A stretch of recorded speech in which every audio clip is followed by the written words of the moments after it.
A very good afternoon to one and all as we welcome you here to a nice, bright, sunny National Cricket Centre here in Balmain, Vancouver, where we are getting ready for the start of the first semi-final here today in the Caribbean Airlines Village T10 tournament, Southeast against Cital Felicity Young Stars Sports Club. Both of them had solid victories yesterday. In fact, Southeast Zone, they defeated Waterloo by 7 wickets, and Cital Felicity Young Stars, they turned back the Lendor Cricket Academy by 25 runs to secure their place in today's semis. So a lot expected from these two teams here with a place in the final later on today on the line. The news, of course, is that Southeast, they have won the toss and will be fielding first. As you see Dave Mohammed leading his charges out into the middle here. As I say, a very good evening to Dylan Sharma. And Dylan, after all that we've gone through already, in a sense it comes down to this, is who could get the job done today. Certainly a big finals day here in the second edition of the Comment Southeast Zone, winning the toss earlier and up in the field against Cital Felicity Young Stars. Some key figures in this bowling lineup would be Javon Weber and Brandon Williams, bowled brilliantly in partnership yesterday. We'll see how they go first up here today, as well as Brian Pegas and Javon Weber with the bat as well. Have quite a power-packed top order. Cital Felicity about to get their batting on the way. So some brilliant displays from them, from Randy Ramnanan, Alvaro Bryce and Deems Beard. Power-packed batting lineup there. 111 for 5 they were able to post yesterday. And key figures with the ball for them, a team effort. Arshad Mohammed, Atiba Alert and Kedel Glasgow being some key figures there for them. So back to the Upton to field first after Cital broke that trend late last evening, and Southeast certainly favouring a chase after they were victorious in both of their previous encounters after Upton to bat second. Yeah, so it looks like Alvarado Bryce is going to lead things off today. Batted well yesterday. But as we've seen so many times, the batsmen seem to be shaping well, and then they play a rash shot and get out. You know, and he played across what essentially was a good in-swing in Yorker, and really didn't have much of a chance. He was out LBW for 24. They put on 62 this pair for the first wicket, and Ramanan, of course, with 32 as the top scorer. He's at the non-strikers end. Nadeem Mohammed is going to start things off. And immediately they're going to sneak a leg by to get things started here. I'm sure you noticed this right away, the absence of the fine leg. Ball went quite close to that region first up. Randy Ramnanan now to face up. Bryce only succeeded in getting a leg by first up, so yet to open his account. The thing about it is that they won't put in the fine leg probably until they start leaking runs in that area. And then it may become fashionable to put one in. None for the right-hander. And they might get a bye here now because this one just seemed to elude wicketkeeper Pegas. Oh, Nadeem certainly bringing out that Yorker early here today. Brilliant start so far. Of course, Bryce and Ramnanan would have given themselves that first over yesterday just to get into the swing of things. So Certainly wouldn't expect them to be going guns blazing right away.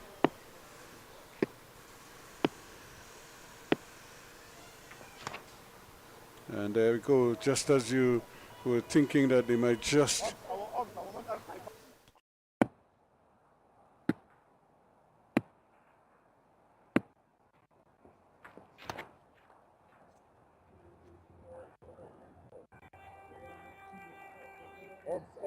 Get on that mid-on fielder. Bit shorter from Nadim Mohammed, allowed him to rock back and pull that furiously.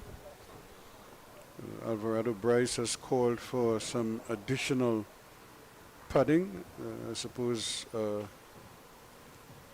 tie pad for his right side. Remember, he's left-handed. Surprised he came out to bat without it. And what is even more ironic is that he just hit a beautiful boundary and then he called for the protection. So we just noticed that he's going without a helmet as well to the pacer. So, no fear. But he thinks that it's like intimidating the bowler. Certainly does give off that aura of Alvarado Bryce, smashing it all over. And again, he's driving beautifully through the offside. This one is going past the man at extra cover, and that's 4 more.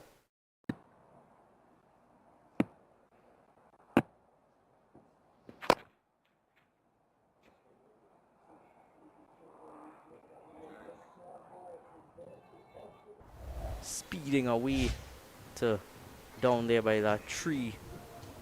Found it back in time though.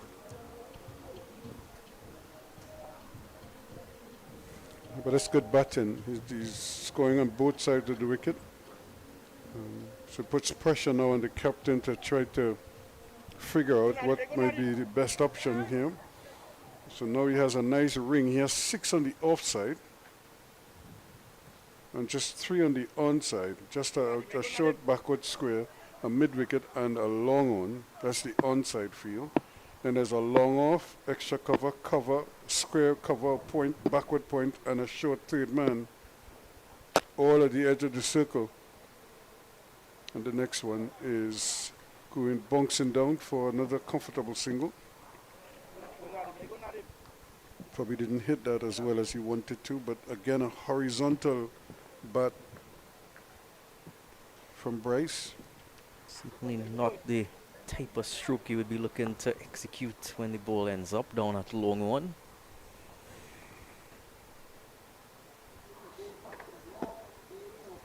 Similar sort of plan to the right hander, only long off and long on back.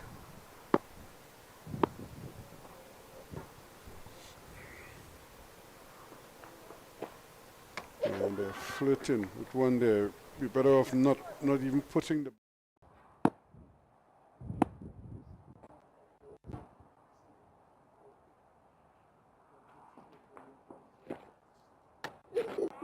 see him just nibbling at it, and luckily he didn't get a touch. 11 without loss after 1.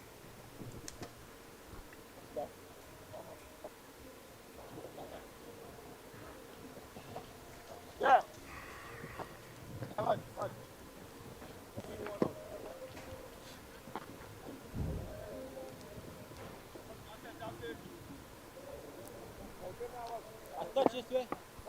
A little this way. At the center.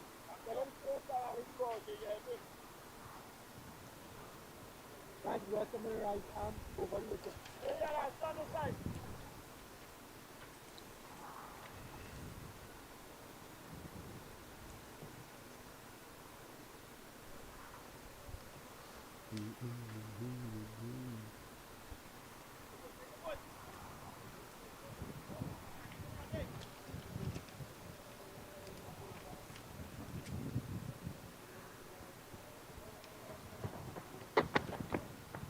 There's another delivery wide down the leg side. Is that Nikos Rajkumar? I believe it is. He would have bowled from the same end yesterday.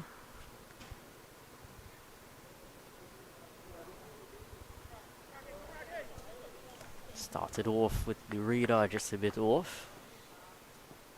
Yeah, they have to keep it tight all the way through. That's again, that's bread and butter for Alvarado Bryce. Such a short ball there. Surprisingly, they only took a single, but Alvarado Bryce lives and dies by that, by those cross-batted shots. Yeah, certainly could have looked to push for another. That deep mid wicket had quite some distance to cover before he collected that ball.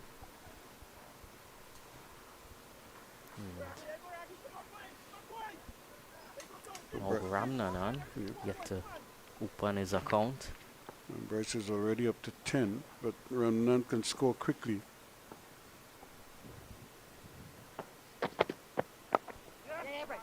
And now he's able to pinch a nice single.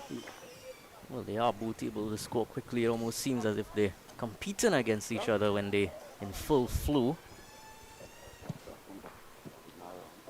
And that's the heartache that the bowlers will face and the opposing captains, is how do you restrict these two. Like I said, they added 62 and looked so comfortable yesterday. If they can get a similar kind of start today, and the Southeast might have a little bit of a worry. And here is Bryce again, finding a way to get the ball into the deep. But yesterday with that start, looked as if they could have gone even further than 111, which they eventually ended off on.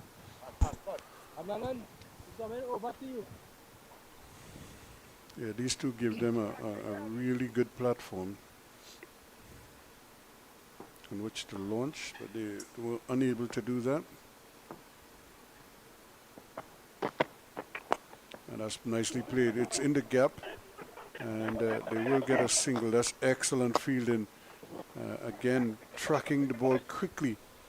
And not only did he track it quickly, he released it quickly to limit them to just the one run. Certainly going to have to be in tip-top shape in the field against the Seattle Felicity team. Both of these teams performing quite consistently throughout the tournament, so want to save the best for last. Of course, possibility of 2 games for one of these teams here today. Bryce drives brilliantly. That's 4 runs. From the moment it left the bat, you could see the man at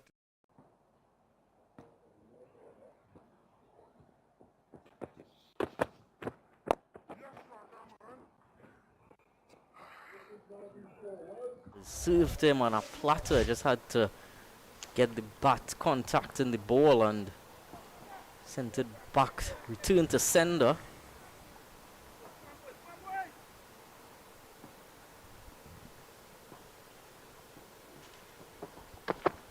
and again, and that one is driven very powerfully back to the bowler, and he got his hand to it, but let's say you're playing with fire, and that would have had to have stuck in his hand.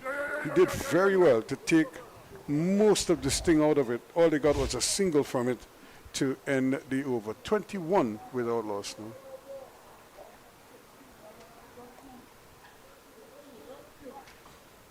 I think it's safe to say he saved 3 runs there, because that was traveling. Really could be stinging for a good portion of this day to come.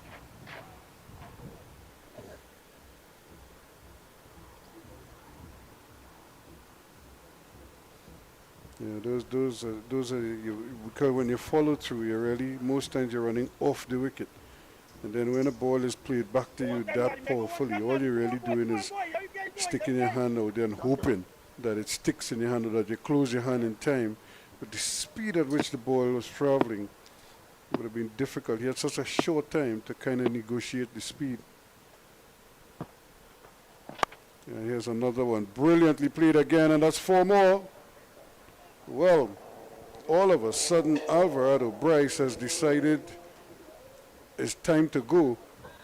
But now out of that power play phase as well. Less gaps to be found. We found one of the big gaps there between long off and long on again. Playing straight as ever. Alvaro Bryce.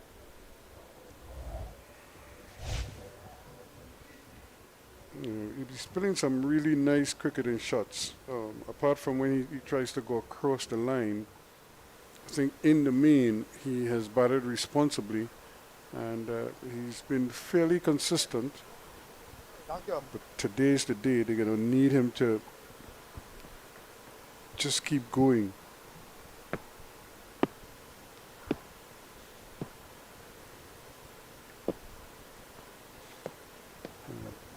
Just going to have to do that again. And that's the pressure from the batsman.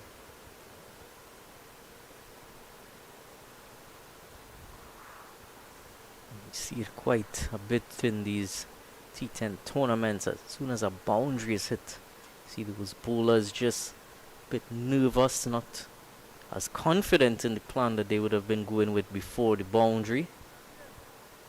Let's see if he can keep up his assault here. He's really striking fear into Mohammed and co. And he goes again. That's another good shot. That one is going to go one bounce into the square leg boundary. 4 more. Alvaro Bryce wastes absolutely no time here. Pulling furiously. Doesn't seem to want to let any of these deliveries go through. Already had to wait an extra hour to get things underway and doesn't want to waste any more time. Well, he's really come here and he looks in such good nick.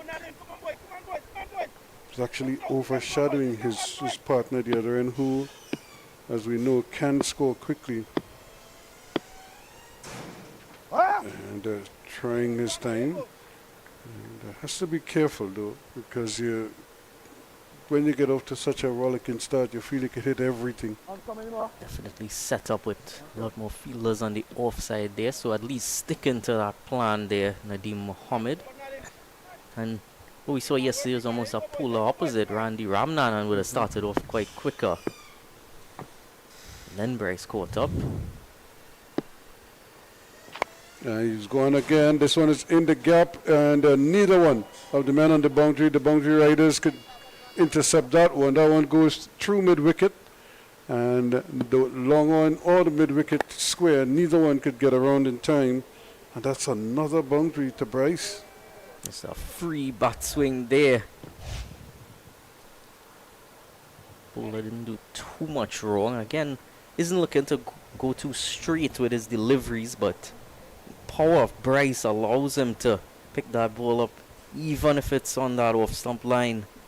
And it looks as if it's in his arc. Well, let's see if he can change anything. Bryce again reaching for him.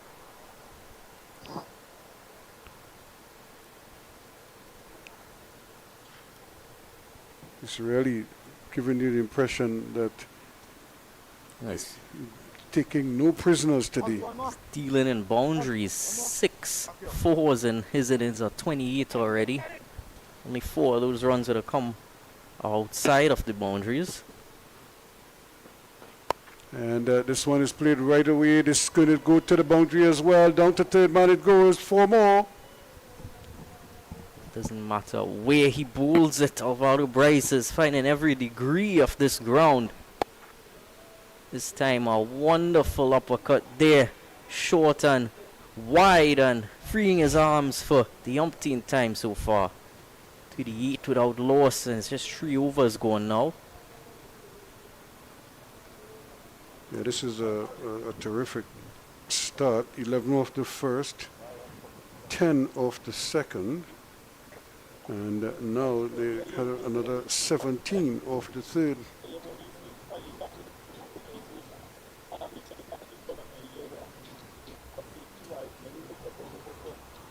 So a lot of discussion. Dave Mohammed may have to introduce himself probably a little bit earlier than he anticipated, because he cannot allow the floodgates to remain open. Introduced himself quite late yesterday. Successful in his introduction yesterday, but today certainly having to bring himself on much earlier. Of course, they're gonna wanna hold Weber back as much as they can, given the left-hand nature of Alvaro Bryce. But it didn't seem to matter to Weber. Wasn't really turning the ball anyway. Of course, Brandon Williams will have his part to play soon.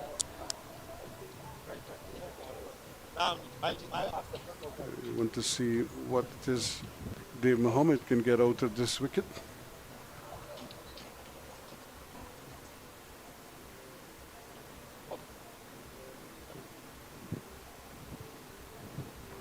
Also note that this is a different pitch than the one we would have used yesterday. I think this one is just one across. Of course, last week we would have used the one two towards the left of that.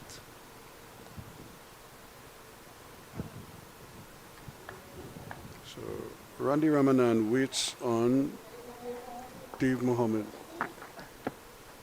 And immediately he's going to get another comfortable single. No stress at all. Leg by is the signal. But he was just coming forward with bat and pad close together.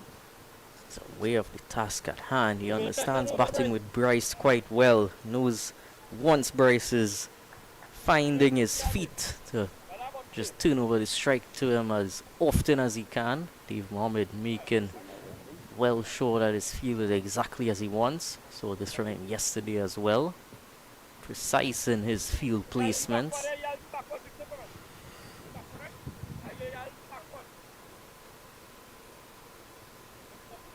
It's what we call very meticulous about his field placings. And Bryce using the full depth of the crease to get onto the back foot. And again, you give yourself a chance, especially if you're not reading or you're not sure.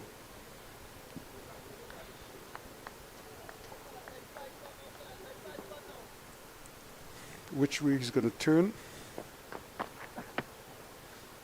And finish that shot with just the one hand, but sweeping. And just dragging the ball past the wicketkeeper. That's another method when you don't know which way it's going to turn. Ramnanan not looking as good on the sweep as he did yesterday with those shots he played. No doubt Dave Mohammed is going to probably go back there sooner or later, probably either quicker or a little more air. And this one is stroked nicely again, straight up past the bowler. They go for one. And for a moment there, they thought about a second, but brilliant fielding once again. Well, good on all accounts there. Well bowled, well played, and well fielded. Dave Mohammed adding back some sanity towards this innings for his team. So, and he's going, swinging, and he's out. Really and truly just kind of stood there because he doesn't know which way the ball is spinning. It's almost like he was in two minds. It was a real half-hearted attempt at, well, you have to say it was like a sweep shot he was trying to execute, but the ball was much too close to him and too full in length. So Ramanan goes for three, never really got started. Well, just as I said, he didn't look too good on that sweep shot, just that previous delivery face against Mohammed, and again trying to pull out that sweep shot again. Ball not doing all that much. He's just not sure of which direction it's turning, and it's leaving him in a matter of trouble there. Yes. Little Glasgow now joins Alvaro Bryce.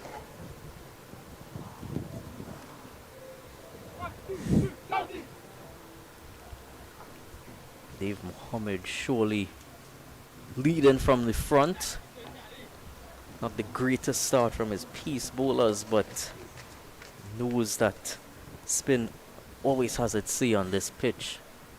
Haven't seen too much of that variable bounce we saw as well yesterday from surface just next to it. A bit of moves from the keeper as well.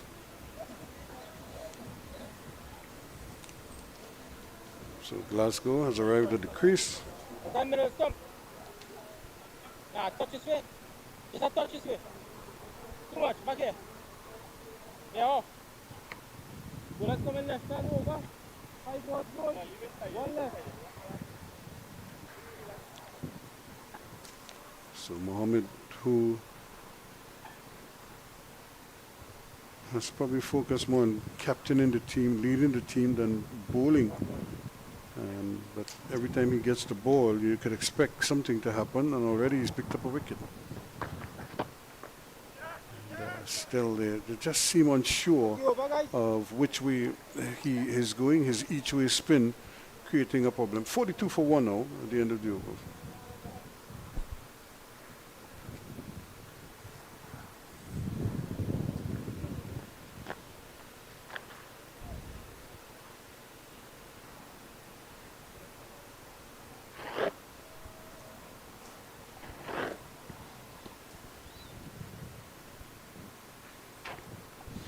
Vaughan Weber in the 5th over now gets a chance to enter the attack. 5 wickets so far for him in this tournament. 3 for 10 yesterday. Completely changed the way the game was going for them.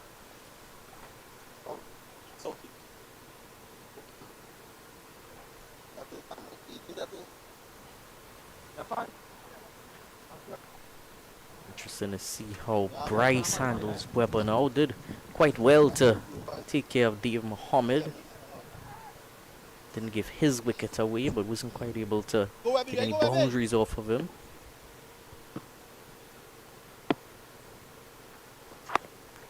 And they're going to go for a quick single. Again, brilliantly done. Just pushing and running. I suppose most of the fielders will be on their heels when Bryce is on strike, because they know he likes to put back the ball.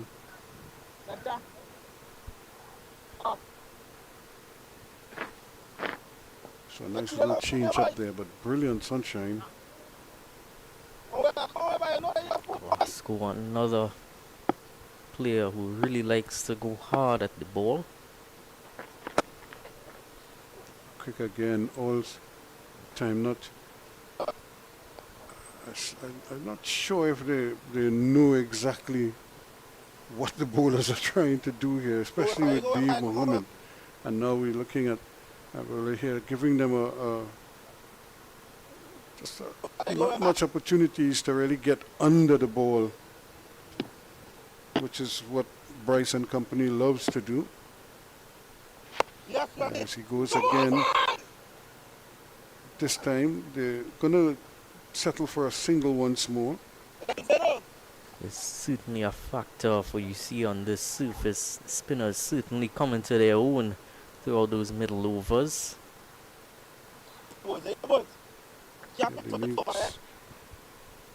They have such a good start, so they can afford to at least take a look here. This one is played, it's in the air, but it's in the gap, and that's the important thing. It left the bat at an awkward angle, but it was traveling. We know Glasgow isn't gonna waste any time or pull back any punches. His first boundary of the innings. Keeping that rate just above 10s. It's almost like from almost out of nothing. He scored that boundary. Didn't seem like he hit it that hard. It's like a short arm jab. Didn't really extend it with a big swing.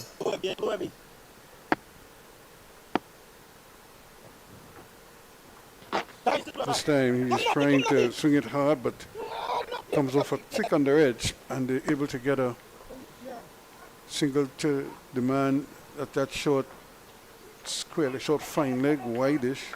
Streaky there from Glasgow. Weber just cramping him a bit more Pushing it up some more, but still keeping as much pace on it as he usually does. Come on, get Bryce out there, boys.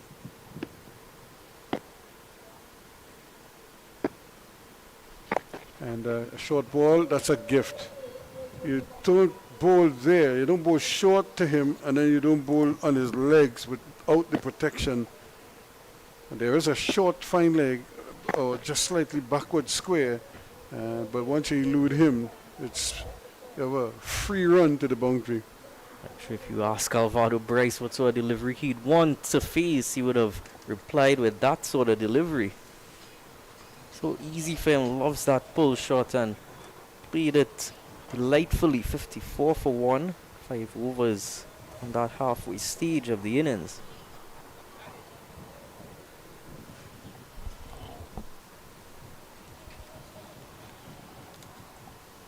Mohammed, it looks like he's going to continue here. I see no reason why. He has a wicket in his first over. Sure, he'd like to pick up another one or possibly two. Certainly looked as if they were treating him with some more respect than the other bowlers. And He may need to, they definitely need to keep the momentum going. he certainly And that, caused some issues in that last over. So Sita might be advised to just look to play him out. and again, the googly just going across the right-hander.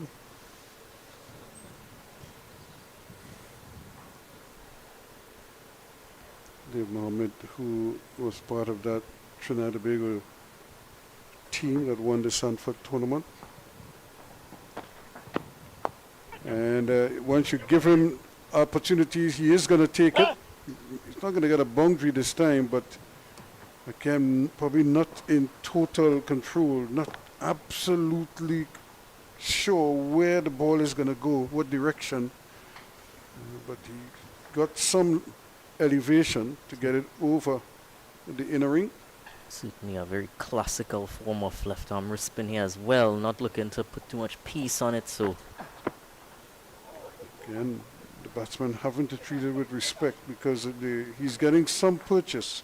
Unlike last night where we didn't see much by way of turn, today the wicket just seems a little drier and it's allowing the ball to grip a little bit more. Edging, that's an educated edge because that's 4 runs. that must have been the easiest place on the field to get runs. No one apart from the keeper behind him there. Apart from that man on a third man. Alvaro Bryce just a bit of an educated edge using the angle that was going to go away from him to just guide it. Again, and trying their best to stay on top of things here, but Dave Mohammed is not the easiest of candidates to get away. Hit in the air, just one bounce to the man at long on. Even when they try to go big against him, it's landing just short of where they would like it to, but luckily for the batsman, not into the fielder's hands. It's the effect of those extra revolutions and the slowness of pace from Dave Mohammed working on this surface. Well, this is a good matchup for Dave Mohammed because while he could be put away by Glasgow, he could create problems for him as well. As you could see there, Glasgow not convincing in his defensive prep. But the over comes to an end. 6 completed, 60 for 1. Quite a brilliant spell, 1 for 9. You'd take that in a T10, a T20. Just ran out with a bit of a message for the batsman.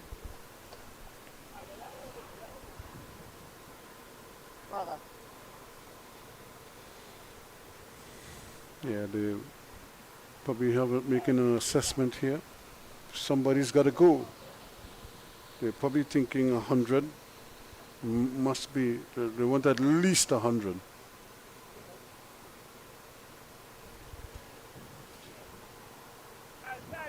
And in order for them to get to that 100, one of these two would probably have to bat long or bat deep into the, maybe into the second to last over, or even the last over. But somebody's going to have to, as I say, pull the choke. So this is the man here, Brandon Williams. Throughout his 3 matches, an economy rate of, well, throughout his 2 matches before today, an economy rate of just 4. King of keeping things tight. See if he could replicate that here. See if this has certainly favored the spinners a bit more than the pacers. He's very skillful with his changes of pace.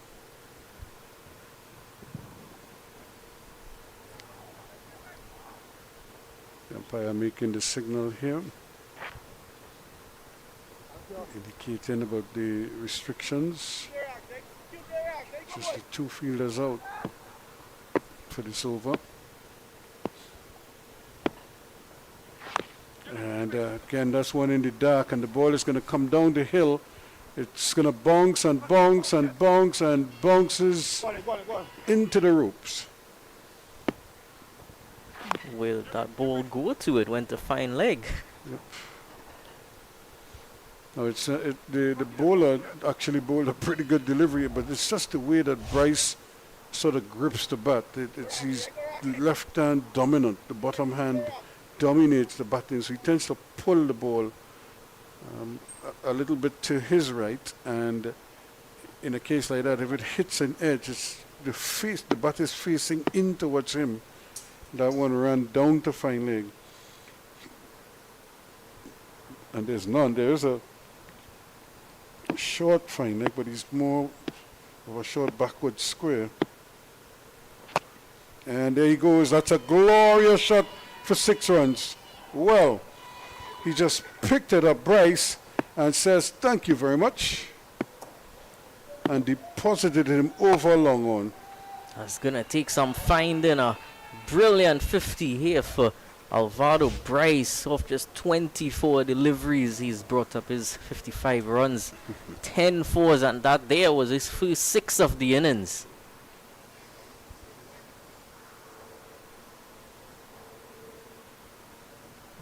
He certainly responded to that message coming out from the dressing room. First 2 deliveries, 10 runs. Making full use of that 3rd power play over.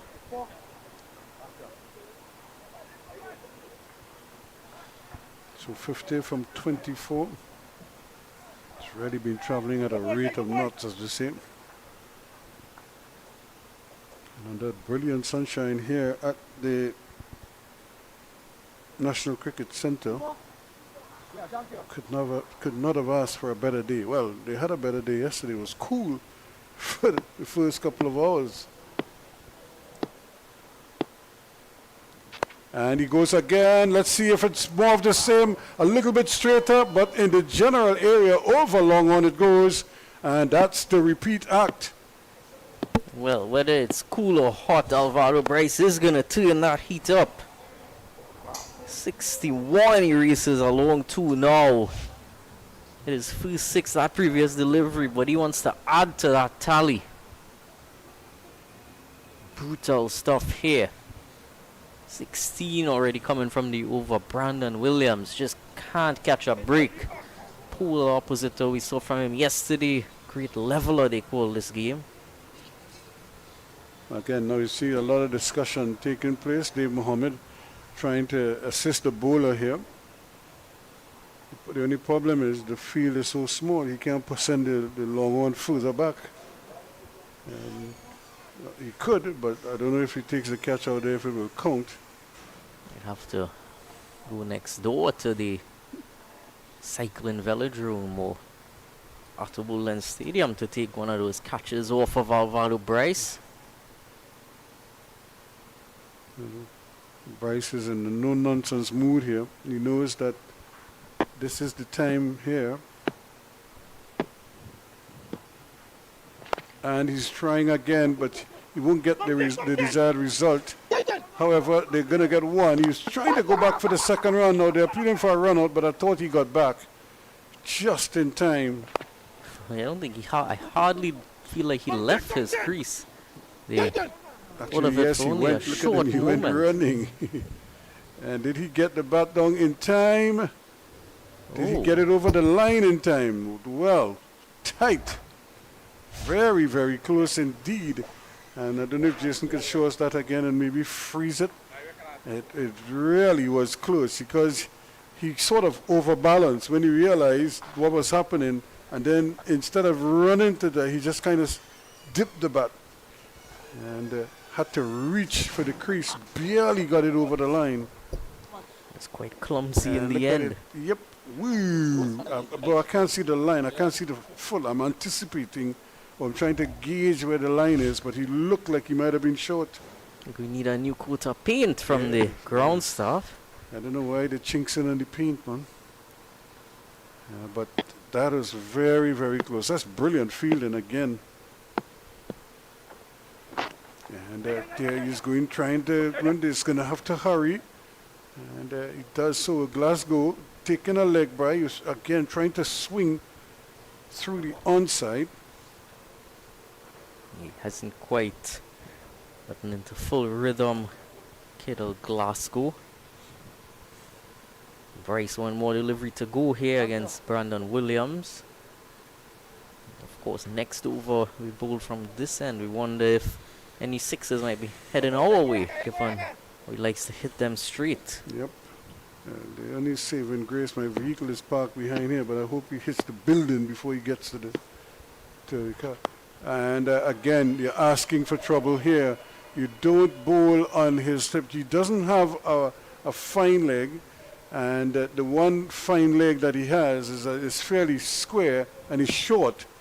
So anything at all on his hips, he's going to, as they say, meat and gravy, as the Bajans say. He would have needed a deep backward square for that one. Loves to play that shot. Alvaro Bryce moves on to 66 now. 82 for 1 with 3 overs to go. That over, they had 22 runs from that over. Really quite a big over there. Brandon Williams would have brought on to try to keep things in check, but really pull that game away from them in that over. Alvaro Bryce.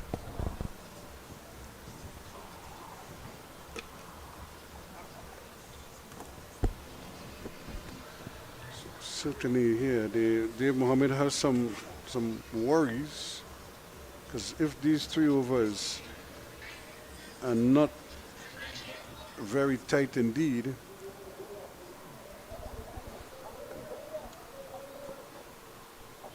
they could be in some serious trouble.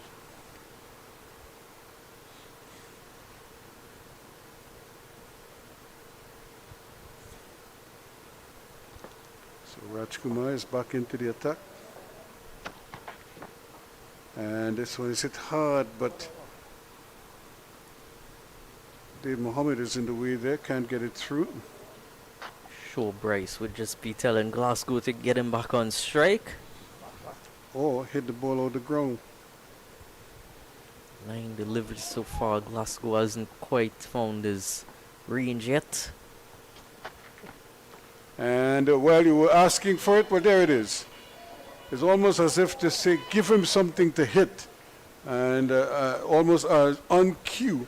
And a real gift there from Rajkumar. And Glasgow says, thank you very much. And just whacked it over extra cover. Well, now he found his range. Is almost as if to say, well, Dave Mohammed, if I can't get it through you, I'll get it over you. And Dave must be saying, thank goodness. Because had that been hit straight at him, it would have taken some stopping. We have to protect those wrists. Now he's decided he's going to go on to the boundary. So there are 3 men from long off. Well, we have to call him a deep extra cover and a deep cover. Can't stray too far leg side here. And this one is edging and is going down to third man. There's a man out there. And they'll just be happy with the 1 run.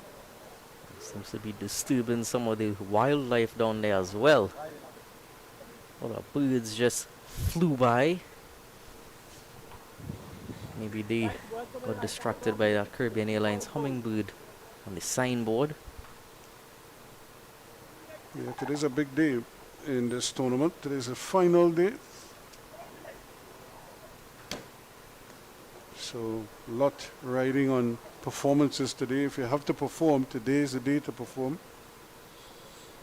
You want to win to get into the final. So this semi-final is crucial. Big game here still ahead of us. These two teams have certainly dominated the others, but only one of them can advance. That was a wide. You have to do that over. He has to be careful here, Rajkumar. You don't want to allow the batsman to size you up, so to speak. He's not the quickest. And look at the field that he has. Deep square leg. Deep mid-wicket. Well, 2 mid-wickets, 1 square and 1 straight, and a long on. Long off as well. And having to wait on that one. No pace on it at all. And it's good, sensible bowling. Really set out a plan there. The offside field, apart from long off for that delivery, was all inside the circle. He had to go straight, had to target the leg side, and took off enough pace so that it couldn't go to, or so that it couldn't go past any of those deep fielders. It's really a tailor-made plan there for Bryce. Now Glasgow.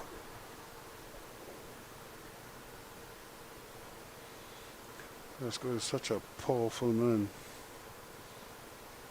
He's adjusting that field every delivery.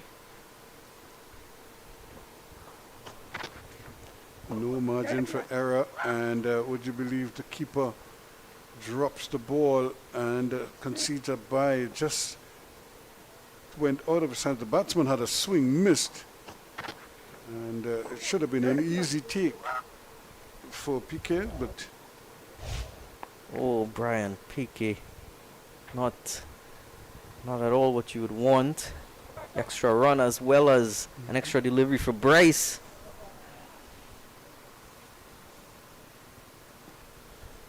and these are runs that they don't want to give away. And that's another glorious shot. This one is going square to the boundary, and that's 4 more. Alvarado Bryce could hardly put a foot wrong here. Well, not that's the last delivery he'd want to bowl to that field he has set.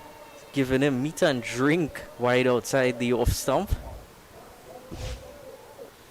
50 partnership comes up between these two as well. Only 12 of those runs contributed by Glasgow. 10 runs from that over also. Well, 12 I should say from that over. So they're continuing to find ways. And they're closing in on that 100 total. A lot of 12s. 12s from that last over. 12 for Glasgow and 12 fours for Alvarado Bryce.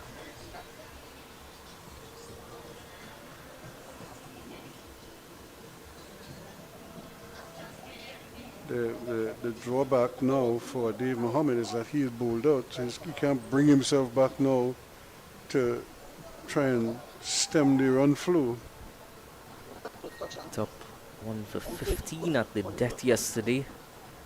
Bowled brilliantly in that stage of the game. You think with the extra turn we see on offer here today, he would have done quite similarly, but brought himself on earlier and certainly had his impact on this innings already. Here on Banwari now.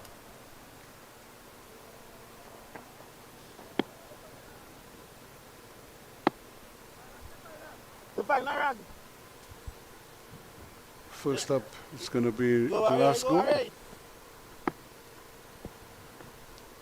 Good stop there. Fill up the ball, man. Really, they're going to squeeze a quick single here. Initially, they didn't want it. Just out. And the return is really, I'm not quite sure where he was returning the ball. Like he wanted to release it and then didn't.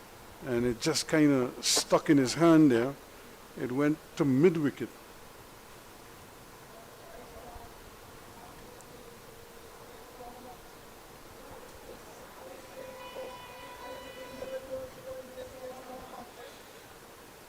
So things getting a little bit tight here now. 95 already on the board. Yeah, you think Southeast, they need a wicket here. They need it in the worst way. On that side there. But Bryce has been in such good form. Go, Harry. Go, man, Harry.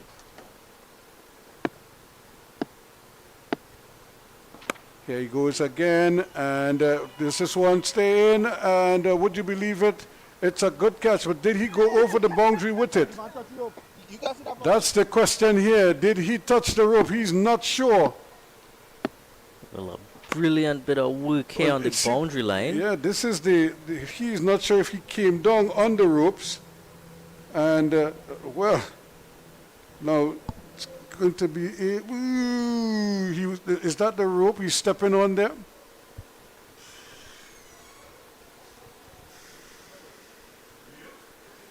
It looks like the rope, he's on the rope there. Now, he must be able to tell if he's on the rope or not. But is it that his foot landed on the ground and then he touched the rope and he still has the ball in his hand and the rope, he's on the rope. But he's giving him out. Well. Well, that's two dismissals. Well, two different decisions on what we may have thought would be the correct decision. That as well as the possible run out we saw a while ago. Was certainly well with the effort on the boundary line. Good effort there to get his hands to it and not push it over, but it's a game that involves both upper and lower body, and his legs were caught flirting with that boundary line.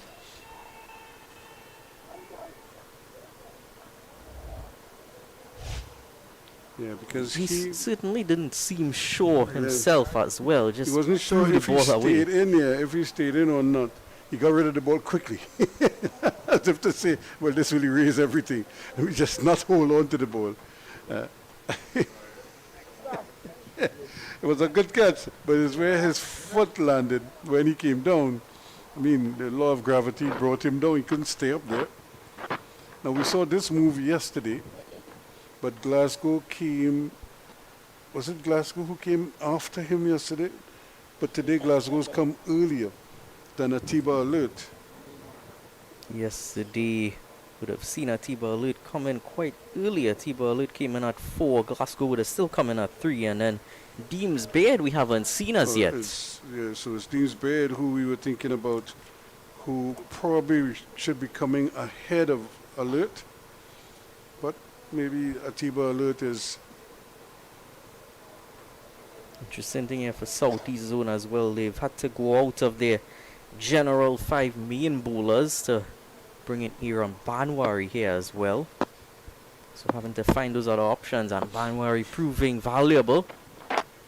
And immediately they will scamper through for a single. So alert does his bit here, getting off strike quickly and leaving it up to Glasgow now to see if he can't blast a couple out the ground.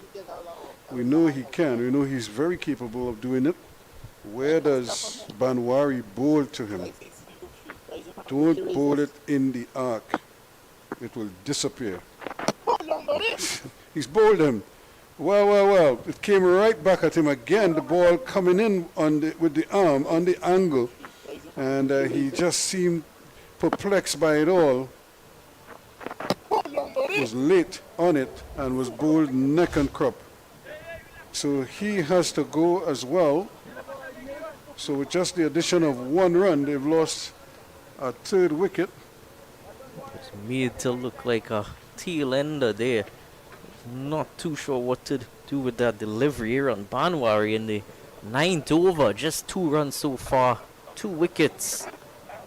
Hoping to pull things back. Still definitely a score that looks within range that they can chase, depending on how they finish off. Deems Bayard isn't going to make that easy for them.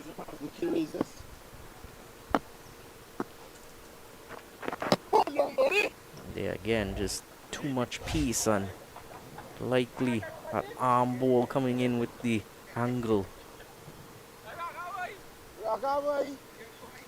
Is it seen on?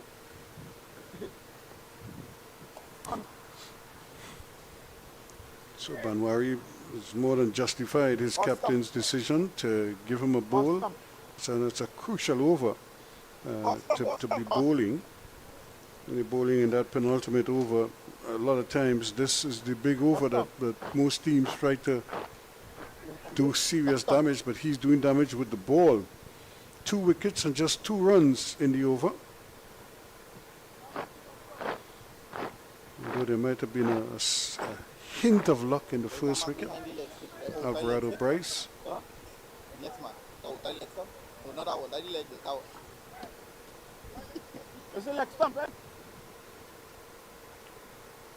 Team spread. Not quite sure which guard he's trying to get here. Taking a while. Now he seems satisfied. And in fact, he's probably took like 2 or 3 different guards there. Maybe he's trying to confuse the bowler. And the first ball he faces, he crashes it over the fence. Did we see this yesterday as well? I think his 3 guards were for that specifically. He started off his innings with a brilliant 6 yesterday as well. Yeah. He is in really no-nonsense mood here because he knows time is running out on him. Balls are running out on him. It feels as if they send him in so far down just to push him along even more.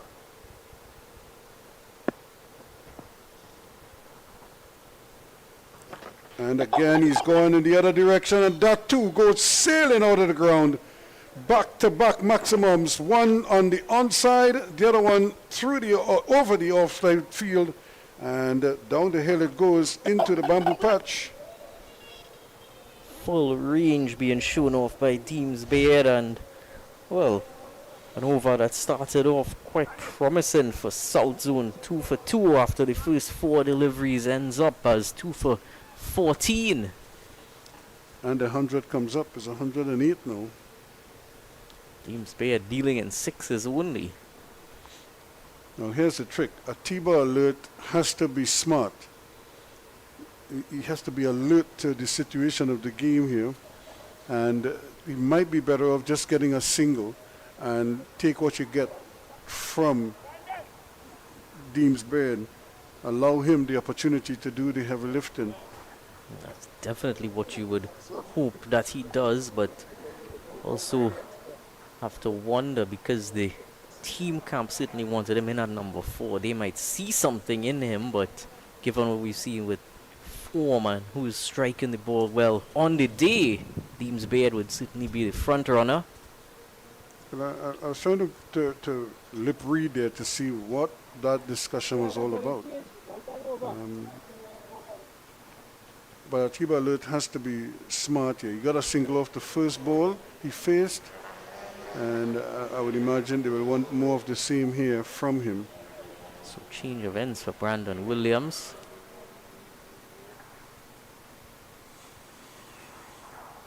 Cannot afford another 21 run over.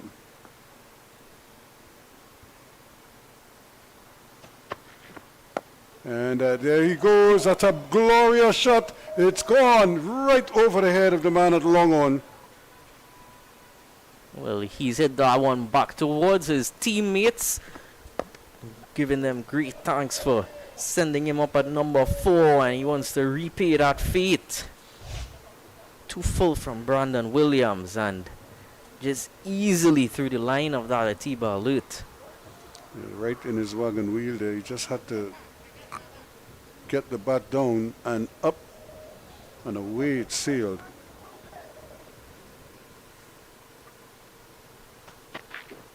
And again, now Dave Mohammed is out here. Can he get around to it? He cannot catch it.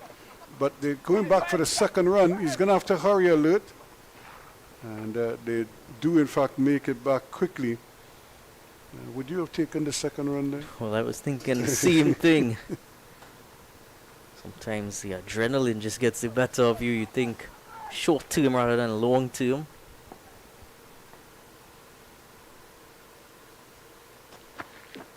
And this one goes over the keeper's head, and it's going down to the boundary. But there is cover down there. This time they'll be happy with just the single. So that's 3 balls faced by a T-ball alert. Now, Deems Baird is likely to face the last 3. Can he do something special with them? Can he finish off with a hat trick of 6s? Keep his strike rate at exactly 600. Team would no doubt be over the moon if he could do that. He's certainly meticulous with his guard again. Yep, it's 1 guard, 2 guard, 3 guards. I don't know if he needs them, because here it's just swing now, and this time he's going to get a single. Seems disgusted with himself. This time he didn't need them, but last over those guards were escorting the ball over the boundary rope. So back to alert. Already 10 coming from this over from Williams. So we have a T-ball alert back on strike now.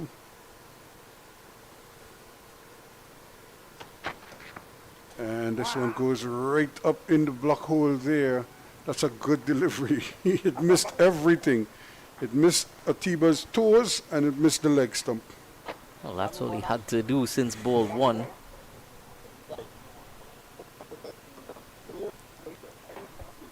How unlucky could you be as a bowler? You want to hit one or the other. Either hit the toe or hit the stump. You missed them both. Just not his day here right now.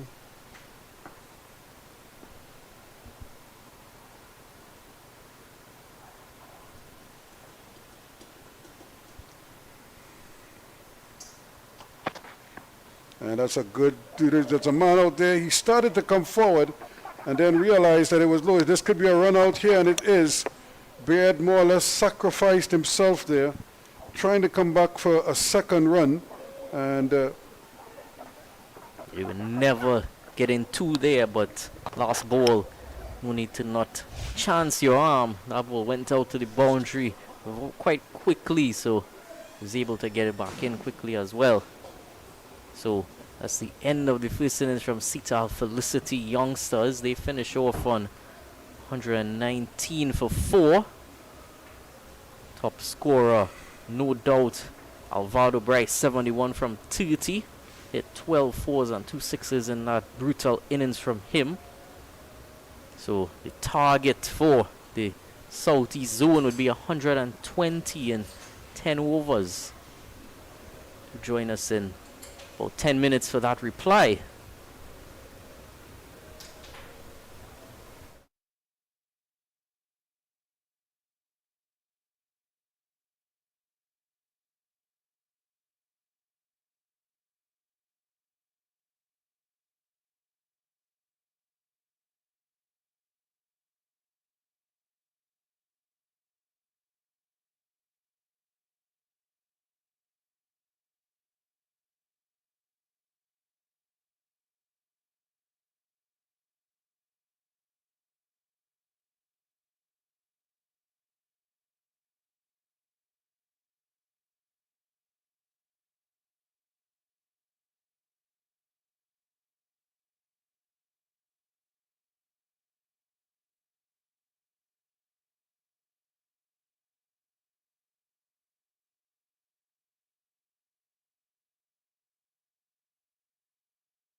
Welcome back for the second innings reply here in this first semi-final of the Caribbean Airlines Village T10 Cricket Tournament. Southeast Zone require 120 in their 10 overs.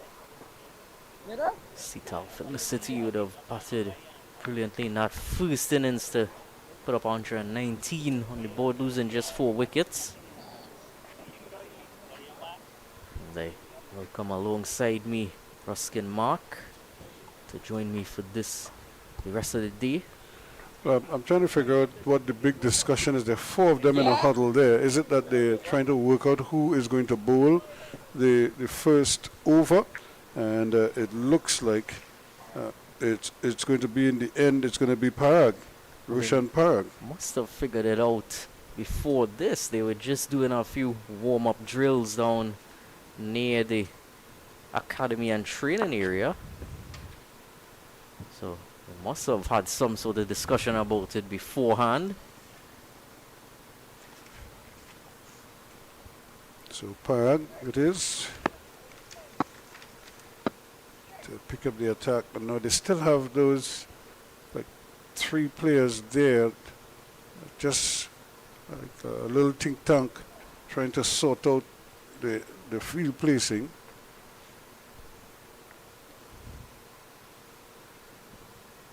And again, it's a heavy offside field. Just 3 on the onside, a short fine leg, a mid-wicket, halfway out, just on the edge of the circle, and a mid-on, fairly wide. And then you have a long off. Well, he's at mid-off. An extra cover, a point, a backward point on the boundary, and a third man. So that is the field that they set up to start this reply.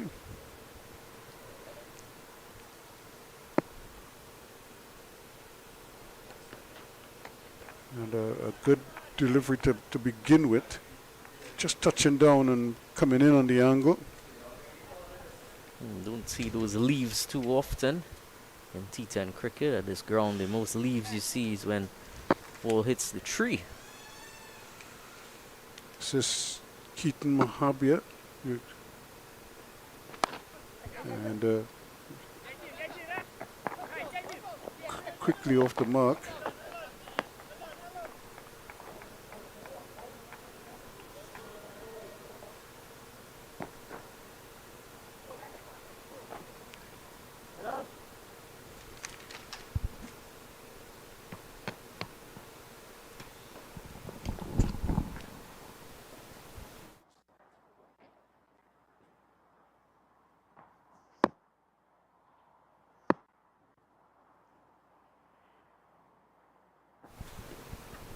And here's another brilliant delivery, touching down and climbing.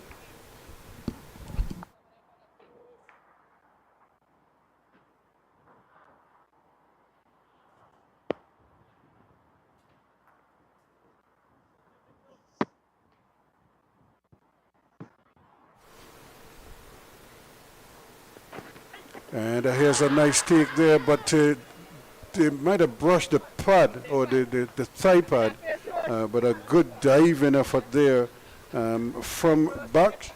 Fazil Bash going nicely to his left, moving smartly to take it in both hands. Well, just between the innings, we were talking about sneak down the leg side that we would have dealt with a few years ago. And this is a good over because he's finding areas where the batsmen are having difficulty negotiating.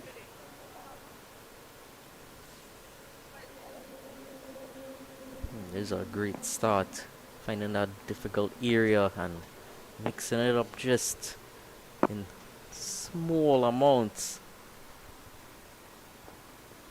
Again, brilliant. Excellent stop to his own bowling. And well, apart from the single first up, everything else has been pretty much spot on. He did have the one ball going down the leg side, but that brushed the pad. on the way through. So at the end of the first over, it's 1 without loss. Excellent effort there from Parag off of his own bowling.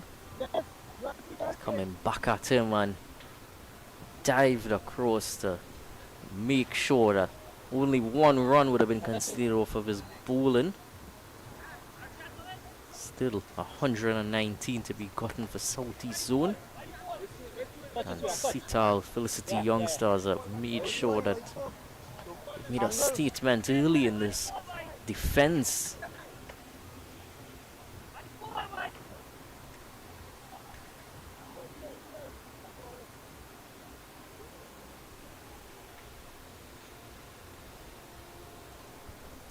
It's going to be Arshad Mohammed, who's going to pick up the attack now.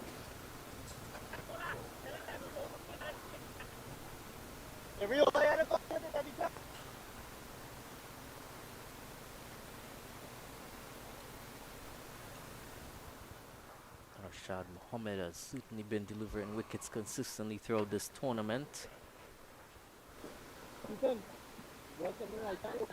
Usually opens the attack alongside Parag. Spin to complement Parag's pace.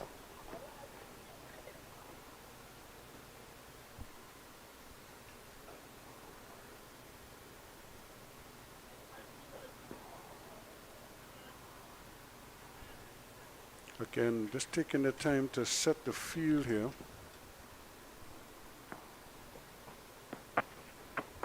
And brilliantly done as they tried to plug all the gaps, but he found one.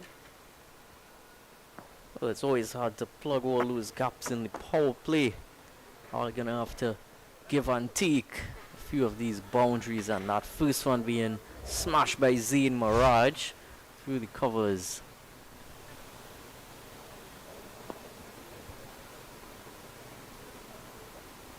Oh, that was a good shot.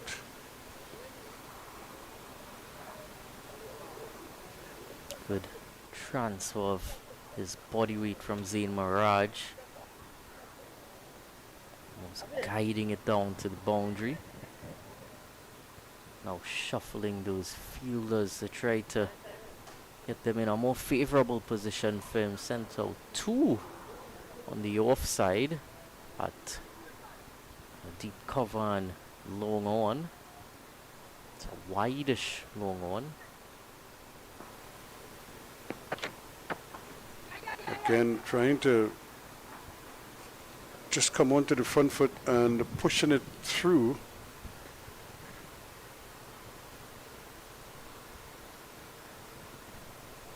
Touch this way. Yeah, it's the middle.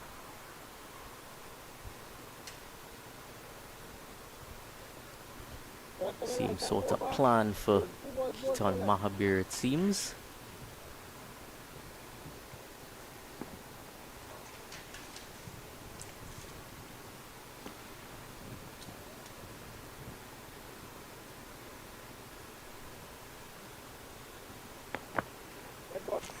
We wanted to see what his reaction was going to be like.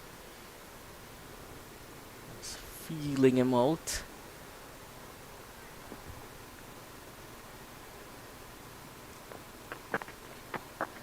And that's nicely played again, but just a single. I don't think they'll be too worried about that.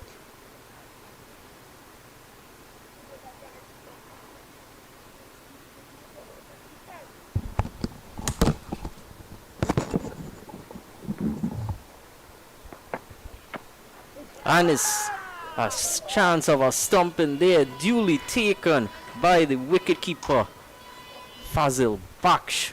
Wonderful response from him. This one raced through to him, and Zain Mirage was through his shot way too early, couldn't get back in time. Arshad Mohammed successful in his first over. It's now 7 for 1.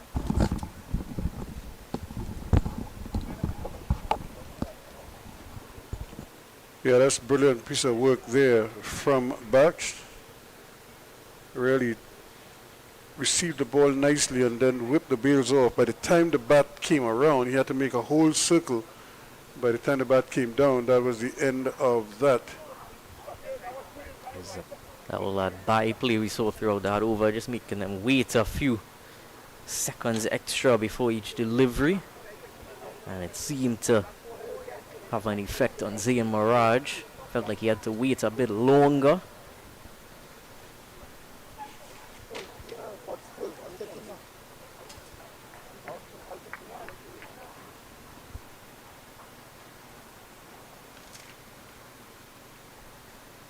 Change in batting lineup for the Southeast Zone team.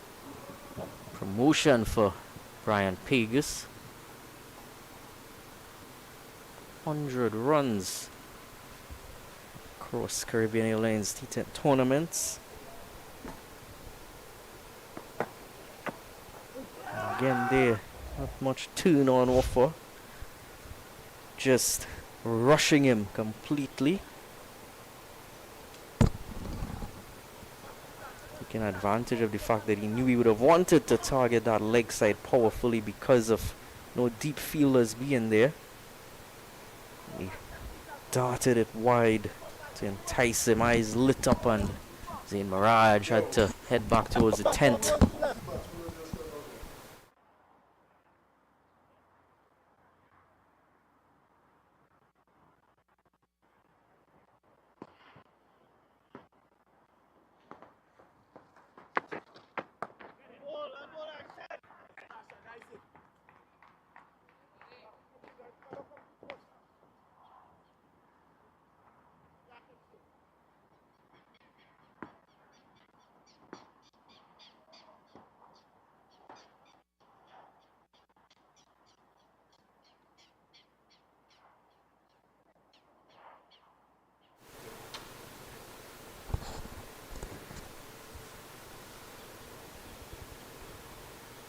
So again, just taking the time to set the field here.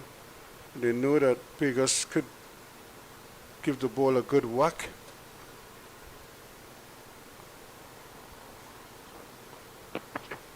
Quicker delivery. that is bang on target. Pegas is probably saying, what am I supposed to do with that? Not much I can do with that. Just put the bat down and hope it hits the bat. Well, that's what Arshad Mohammed does. His quick style of off spin, completely rushing all the batsmen who stand in his way. Successful first over from him.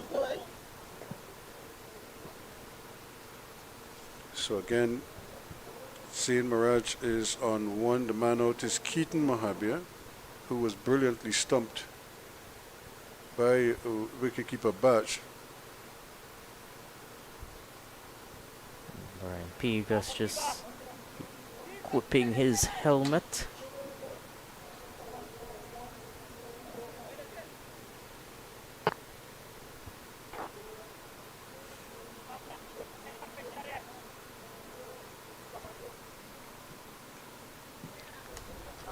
Certainly been a Sunday atmosphere. Both these teams rocking up an hour late and not looking to move along in any hurry.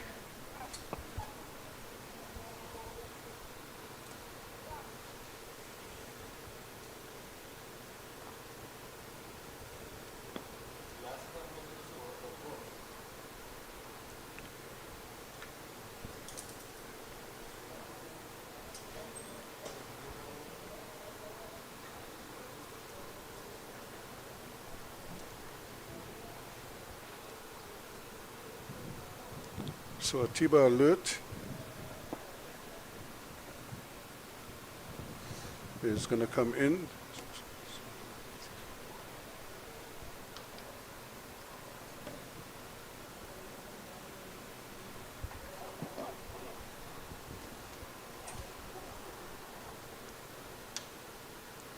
He did bowl very well last evening. Went for 6 early, but then came right back.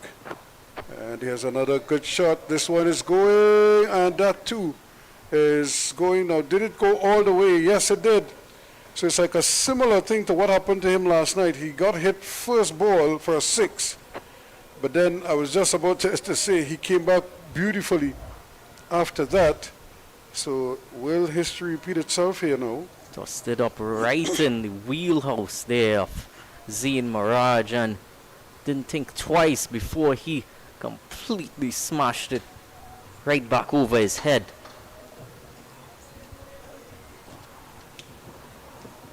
Yeah, that was a good shot. Mirage didn't have to go very far for it. It was right there for the asking. And that will take it up to, what, 11 now for 1.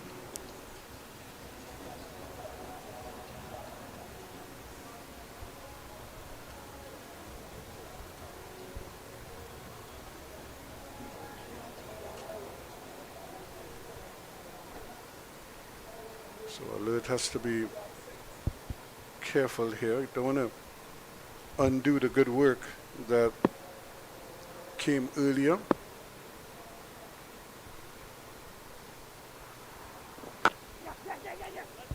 And this time, a nice, sensible bit of cricket there. Didn't want to get too greedy. Much better from T-Bar Alert. Also a cell win alert on the T10 circuit. Any relation to a T-Bar Alert as far as we know?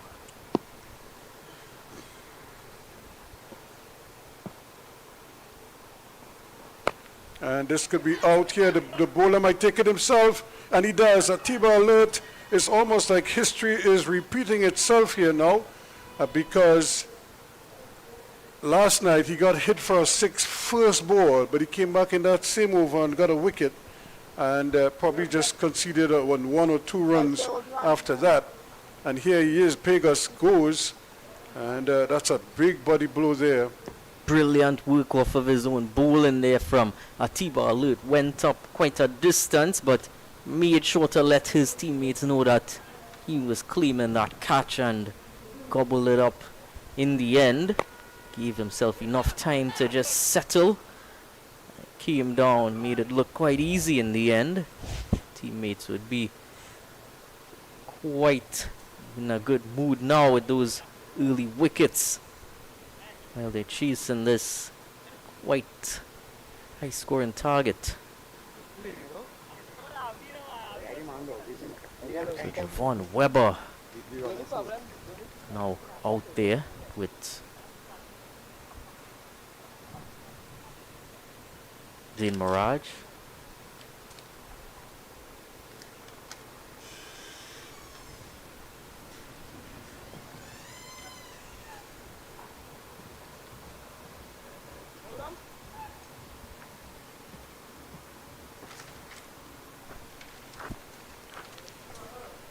So a new batsman is at the crease. You don't want to see this if you are the batting team. You want to see a couple batsmen sit down there and build a partnership.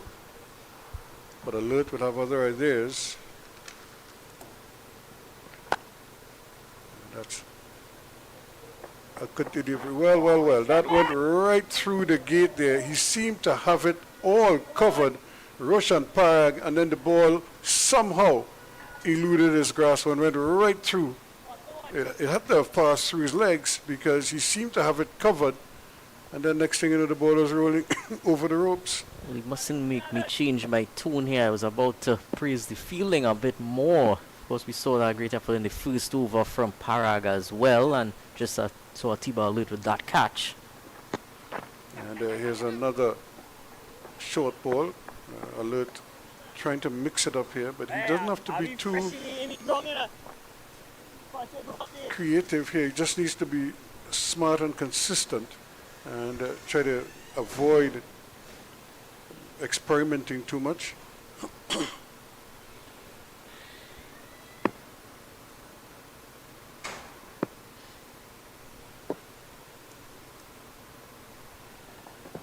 This one is hit in the air, but it's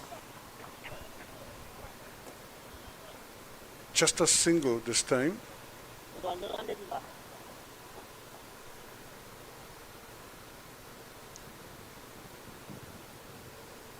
The over is gone now.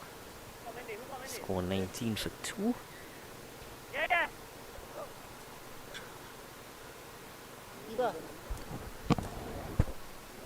So Tiba Alert picking up a wicket here. That's exactly what they wanted. And he just needs to try to avoid those boundary balls. And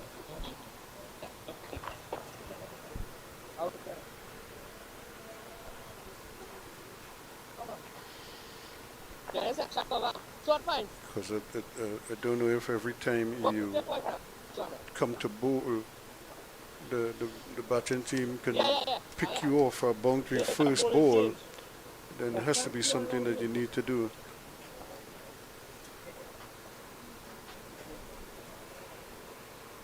So changing Totaram.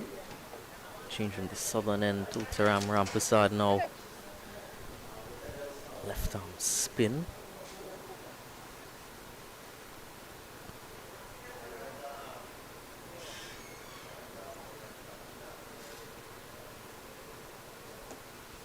He too didn't get much turn. Well, let's see if he finds some purchase off of this wicket. That's a good shot. They should get a couple here. And they might actually go for a third one. If they wanted it, they could have gone for it. There's nobody by the bowler's end. And so it would have required a direct hit from in the deep.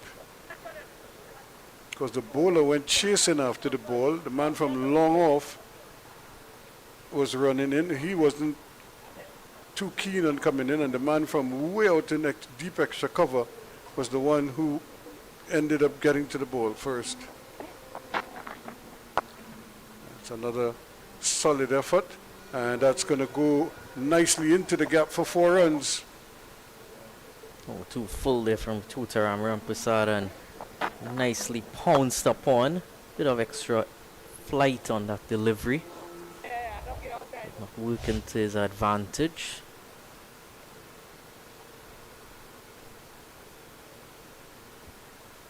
You can tell even with that score 25 for 2, not a run rate that he would have started at, continuing to climb now in the realms of 14 and over.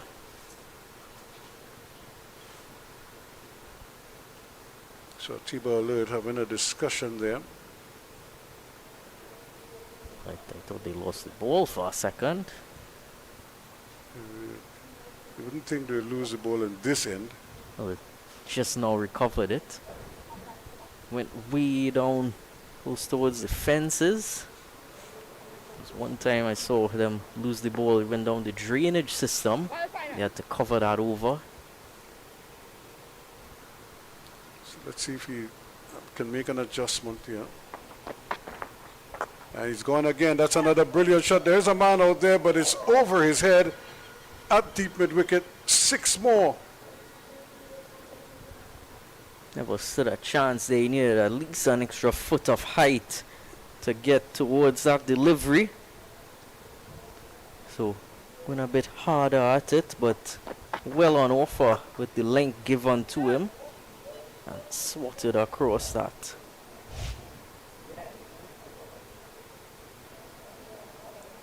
So again, I would imagine they would want to encourage him to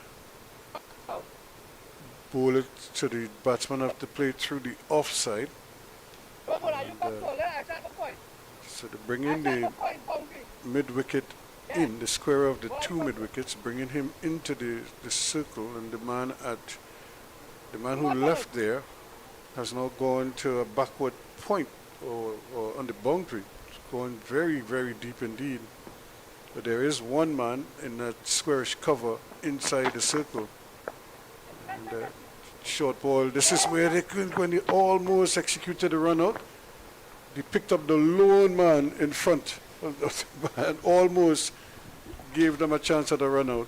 Don't want to rush him. He's by far the closest to the wicket apart from the keeper and bowler. This time he was telegraphing what he wanted to do, and he wanted to go wider.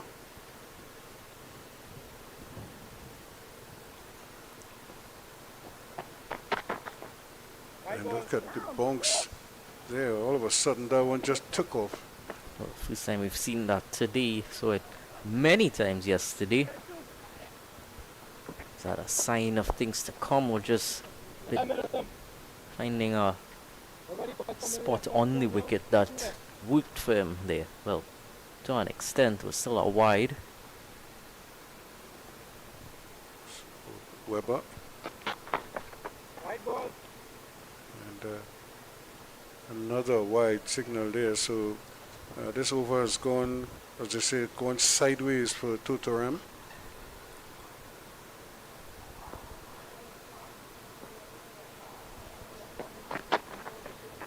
There he goes again. That's the area he wanted him to aim for. That's a brilliant catch by Glasgow. He was coming across and the ball was traveling. It didn't really go up in the air that much, but it had us a good height and it had enough to probably take it over the fence. But what a smart catch by him, just giving himself enough to work with. And that is the end of Javon Weber. Well, at first it looked like he didn't quite pick it up exactly where it was going, and then just readjusted it quick at the last moment, gave himself that extra bit of time and grasped it out of the air. If he didn't get to that, was a certain boundary. He had some distance to cover, came across and took it quite well in the end. Javon Weber having to perish.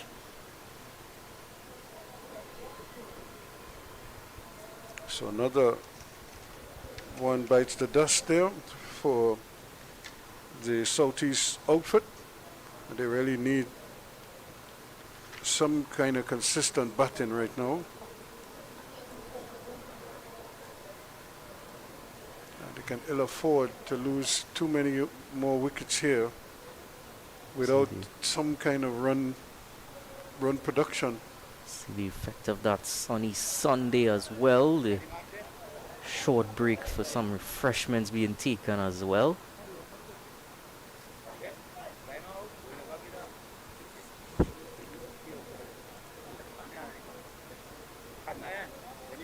It is certainly a tough ask here for Southeast. 3 wickets down now. Run rate hovering around 14, was above 14 before that over started, and have been able to just bring it a bit under that, but a lot of work still for Southeast Zone to do, and can't afford too many more wickets falling.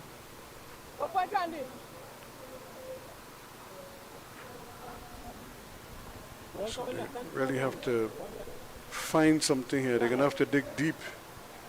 You have to find some kind of resolve.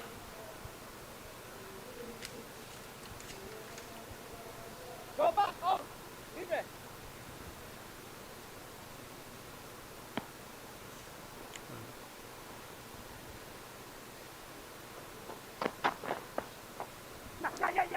A little bit of turn, not much, and a good bit of running as well. Good fielding also. So finally the over comes to an end. And at the end of it is what, 36 for 3?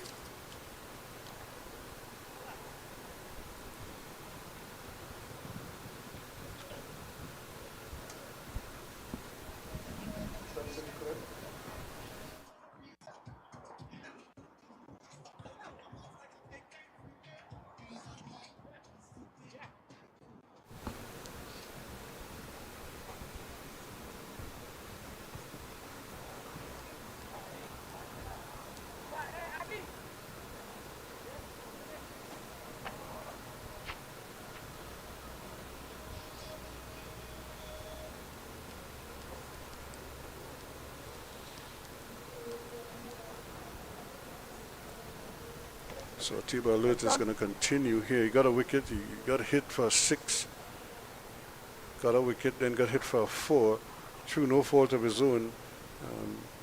Fielder really should have done better. Yeah, the wickets are main reason why he's continuing. Gonna bowl out his second over quite early here.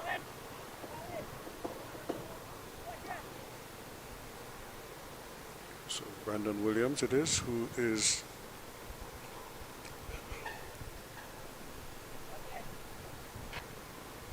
getting ready to face up. He got a single off the first ball he faced. Last ball of the previous over.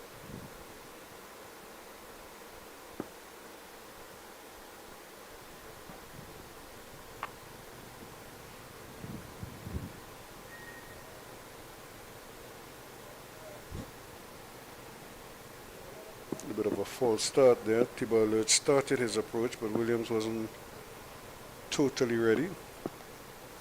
Sydney pulled out of that early. And that's another brilliant shot again. Just coming onto the front foot and helping himself. He got under it beautifully and stroked it over long off for 6 runs. Well, he wasn't ready initially, but he was certainly ready that time. Smashed that back over Alert's head, and seems as if they found it. Well, again, a T-ball alert has to be mindful of the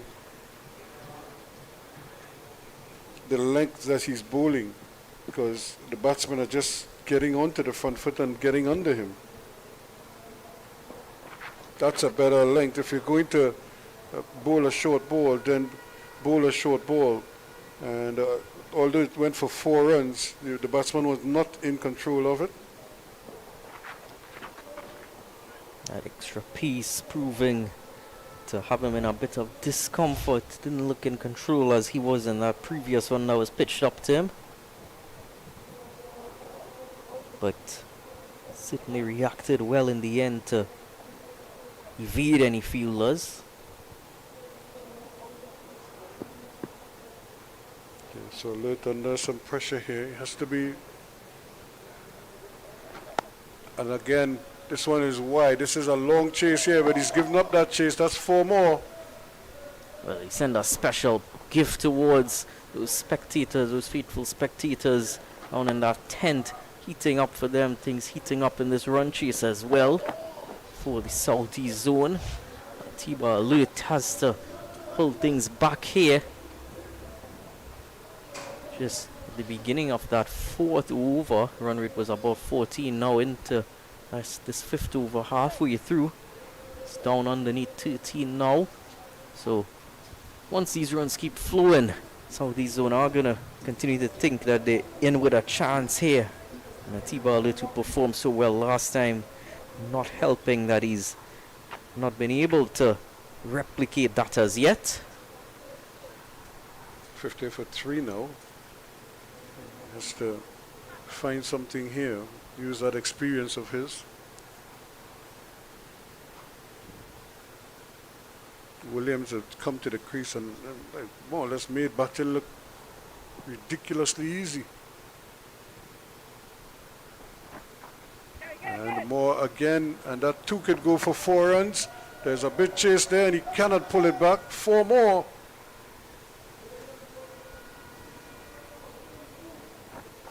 Not supporting the bowler, these fielders. It's very close to the boundary line there, but should have done better, especially in the circumstances of this inning so far. Yeah, this is not good bowling from Alert at all. He has to do better than that. He's one of the senior bowlers. And Williams is just having his way here.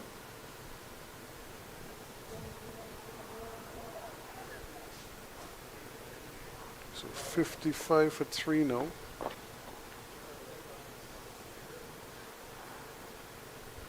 As we approach the halfway point of the innings in terms of overs. Remember, the target is 120.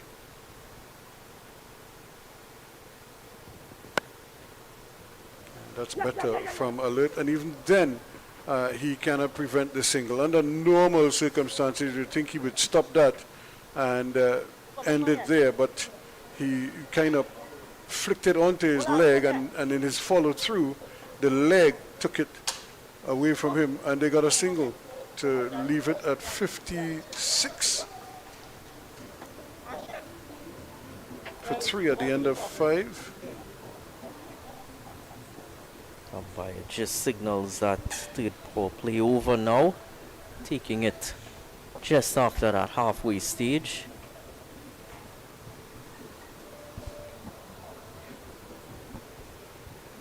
So finding some momentum in the innings and now looking to push on with that.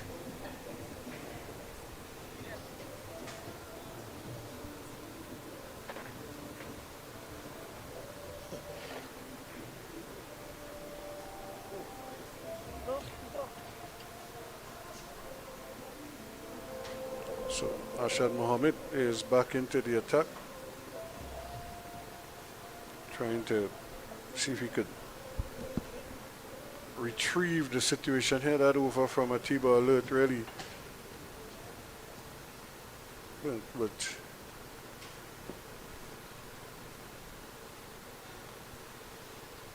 20 runs leaked from that over. And this one is hit again, but can't break it through. And this is more like it for the Sitel Felicity young stars. They have to figure out a way to cut out the boundary balls. And that's one of the weak points for Atiba Alert. He just kept serving up hittable deliveries, as they say. And we weren't just hitting them, we were hitting them for 6s and 4s. Of course, for the power play overs generally, apart from the first 2 overs, you see the Pacers come back for those floating overs, but this time Arshad Mohammed in with some spin. And that's brilliant. Brilliantly done indeed. He just smashed it through the extra cover region. There is a mid-off and an extra cover. Both of them stood there and watched each other as the ball just flew almost equidistant between them and down to the boundary for 4. They were both admiring that shot. Not much else they could have done. Every single fielder stood still.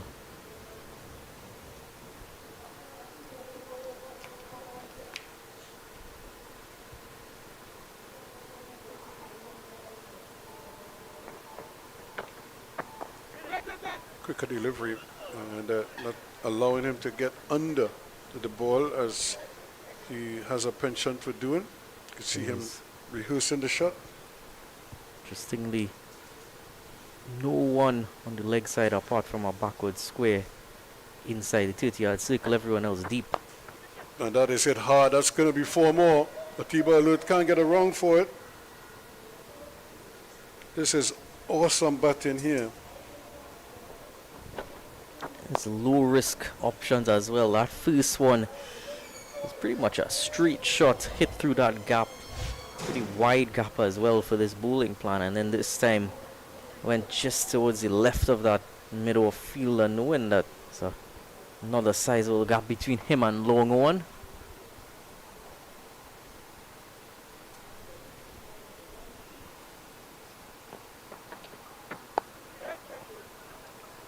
Again, no flight at all from hand to wicket, and with speed, almost like Jadeja bowls.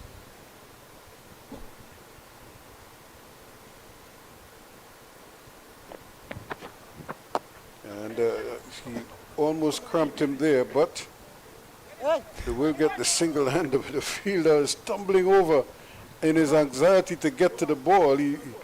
And maybe took his eyes off of it to look up to see where the batsmen were. Luckily for him, they weren't running for a second one. I thought he found an ants patch there. He's got his feet all tangled up as the over comes to an end. 66 for 3 at the end of it. See there, that flatter trajectory, those last 2 deliveries working to the advantage of Arshad Mohammed. Tends to bowl more naturally on that flatter trajectory. Was just looking for a bit more flight previously, and it was feasted on by the batsman.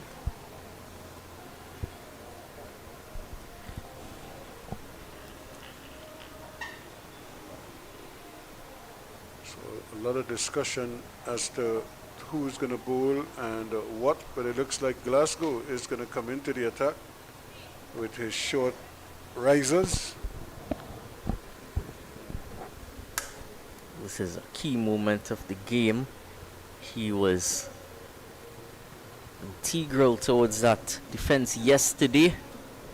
Bowled accurate, wanted a pretty heavy offside field and was looking to make the ball bounce almost at a sort of tennis ball pace, but keeping it outside of the arc of the batsman, keeping it quite wide to them.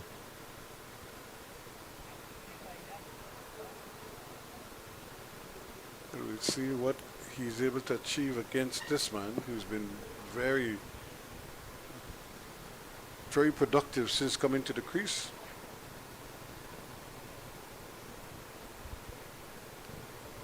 Doesn't matter pace or spin.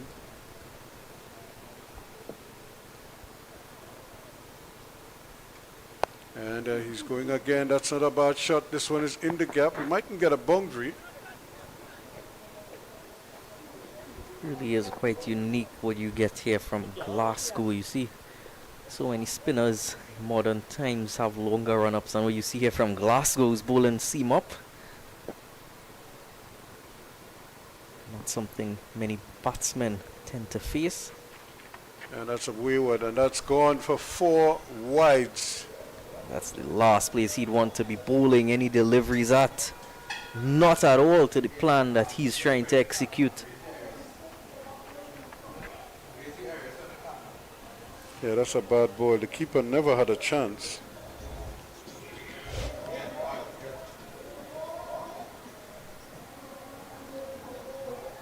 Talk about a gift.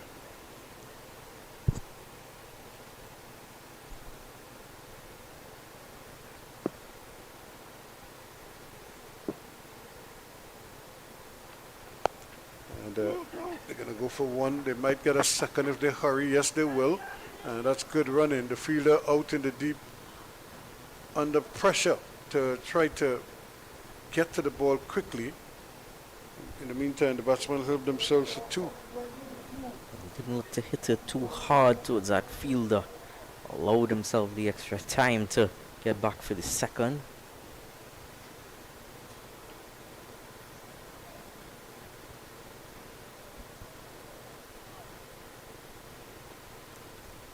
He's certainly done a job since coming to the crease here now. But he has a deep fine leg in now. And a repeat of the couple balls. A go 4 wides again.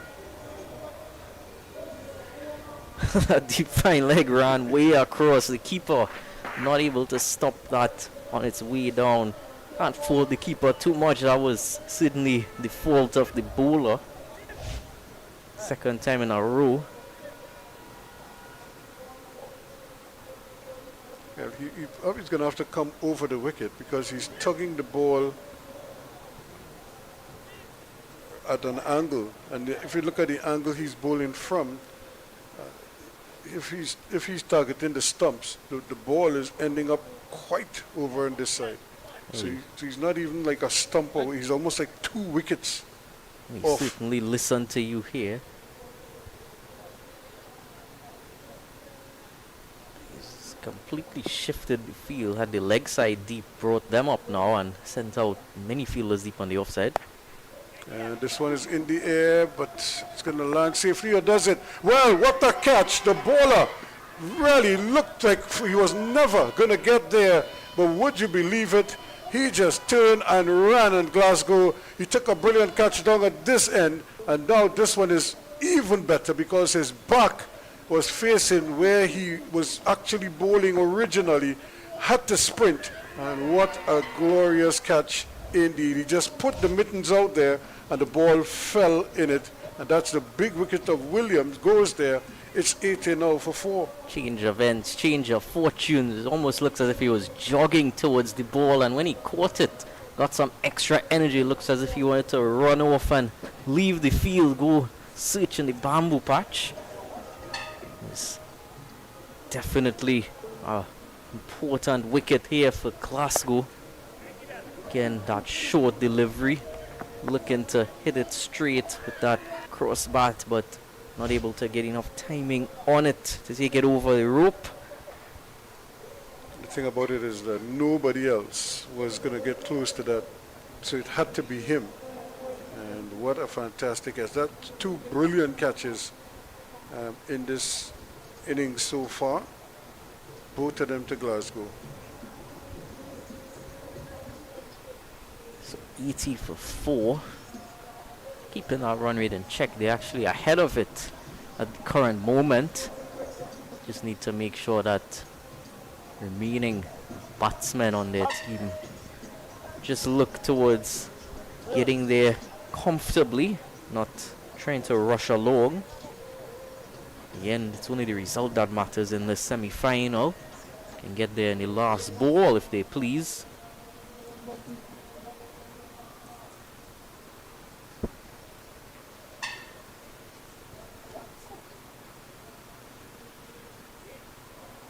So 80 for 4. Remember the target is 160, 120 rather. So they need 40 from here.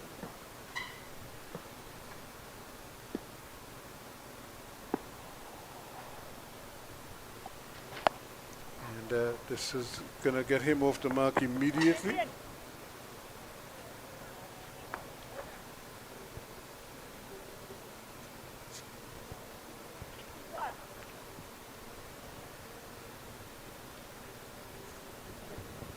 Interesting over from Glasgow already. Given away quite a bit of runs in this over. But reward of the wicket. Current equation stands at 39 required in 20.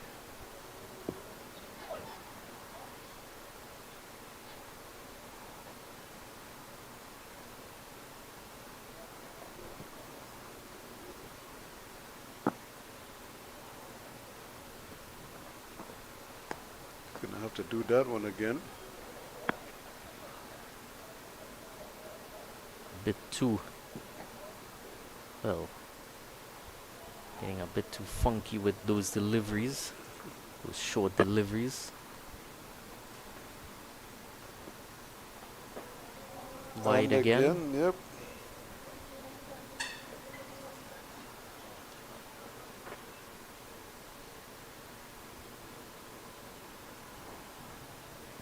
So even more runs in this over now for Glasgow. And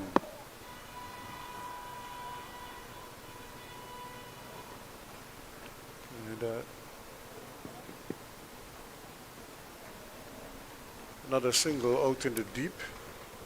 So all how you take it, despite the wicket, this has been a very productive over for Southeast.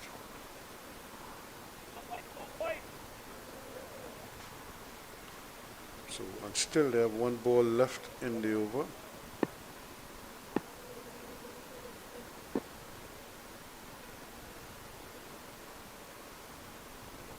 And he's bowled them. Well. 2 in the over. And just like that, he has come back and done the business.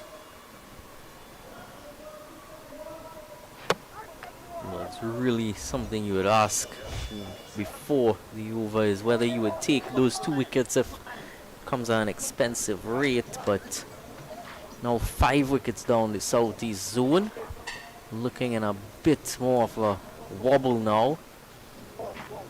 Dangerous man first perishing. Brandon Williams would have struck the ball quite delightfully. And then this as well. New batsman at the crease, not able to last out there so long.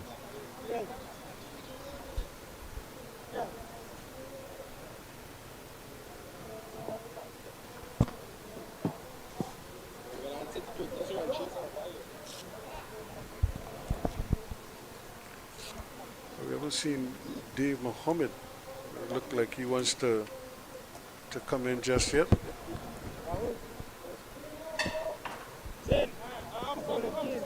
Certainly more of a well-known character with the ball and the bat, Steve Mohammed.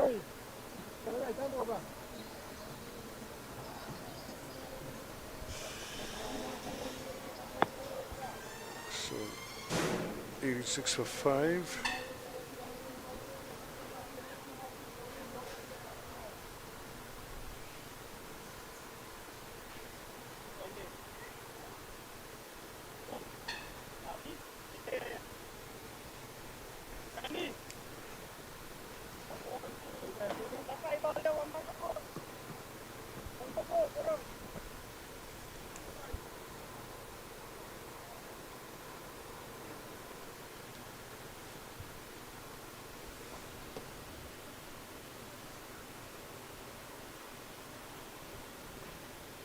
So Avinash bowler, Right ball. he starts it away.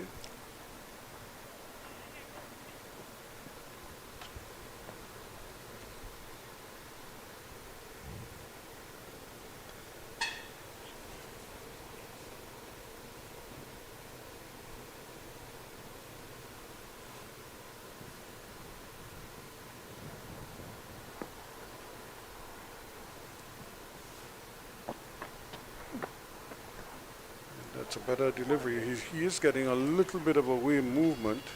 So I think he's going to be dependent on that. Yeah, that was a difficult one to get a hold of by batsman.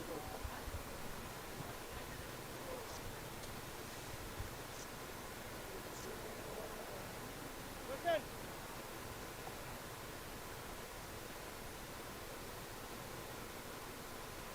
Randy.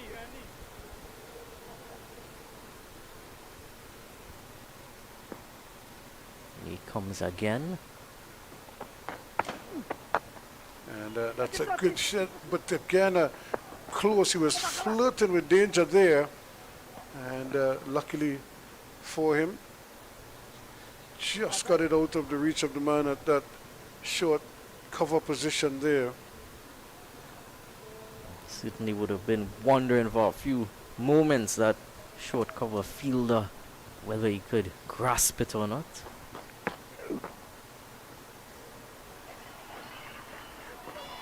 Good change-ups from Avinash Bowler, just mixing up his lengths. Batsman's trying to play a shutter ball here.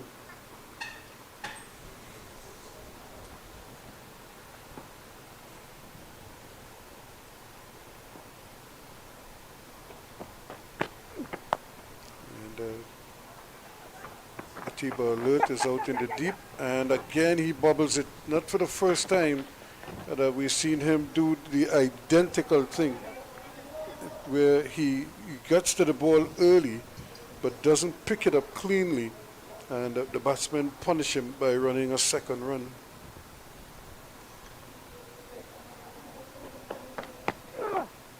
Here's another brilliant catch taken there by Bax, and a wicket for bowler.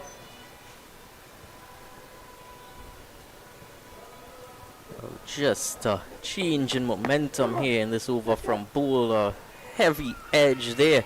Keeper would have been lucky that he was able to get it. It was coming off of that bat quite furiously. So it's 6 wicket down now for 89 runs, and Southeast Zone, who were looking in a decent position just 2 overs ago, now in a area of concern.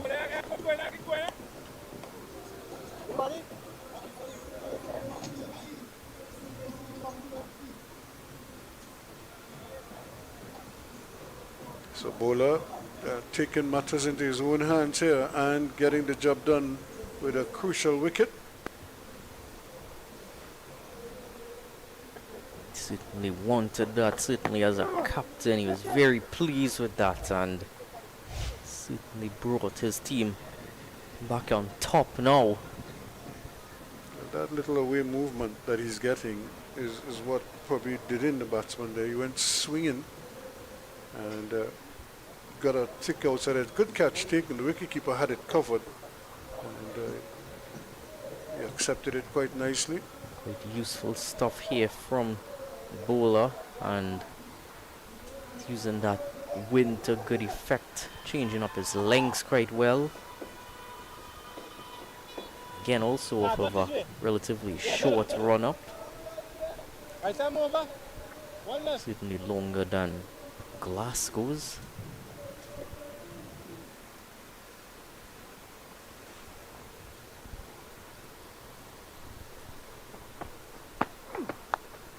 And that's well played. That's a gorgeous drive. It could be tough here to cut it off, and you cannot.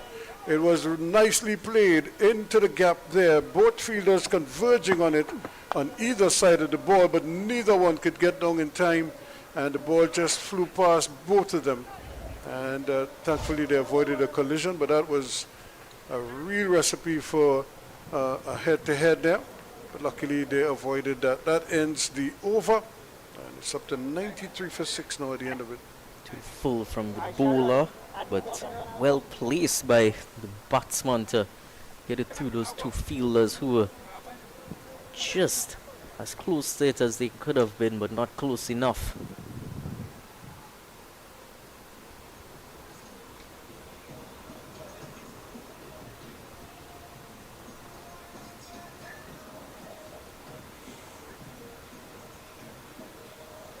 Yeah, we've seen some good shots in between, some injudicious ones, but we've seen, in the main, we've seen batsmen trying to get on top of the bowlers.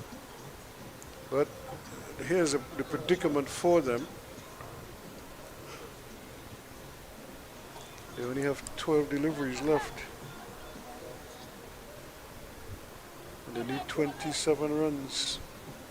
Coming a little more difficult now for them. For the previous over, it was 36 from 18. But 12 deliveries to get 27 isn't all that bad if you have quality batsmen who you feel, or if you have like one set batsman out there who you think could take charge of the situation. Brandon Williams was that batsman. Things looked in full control when he was out there. But just a shift in momentum here. Good comeback from Sital Felicity.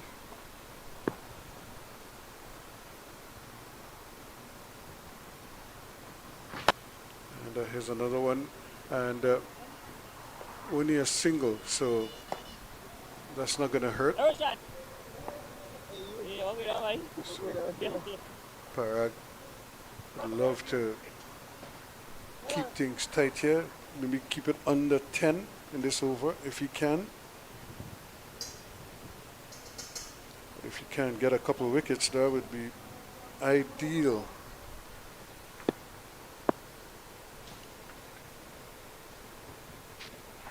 And a big swing and a miss here.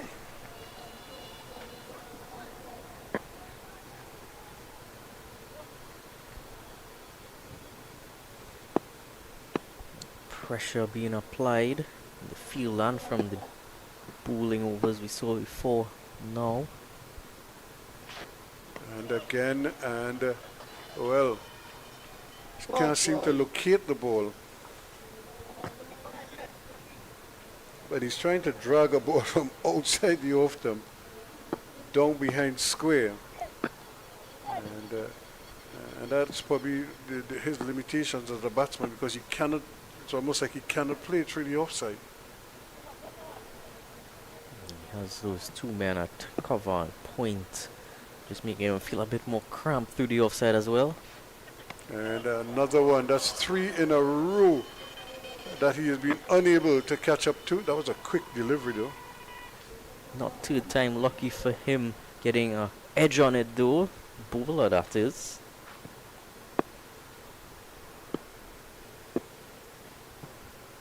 So Roshan Parag now, can he finish up this over? And big fancy, and they're appealing for a catch at the wicket, and not out, says the umpire, but the batsman is appealing for a wide. Well, it's all happening out there right now.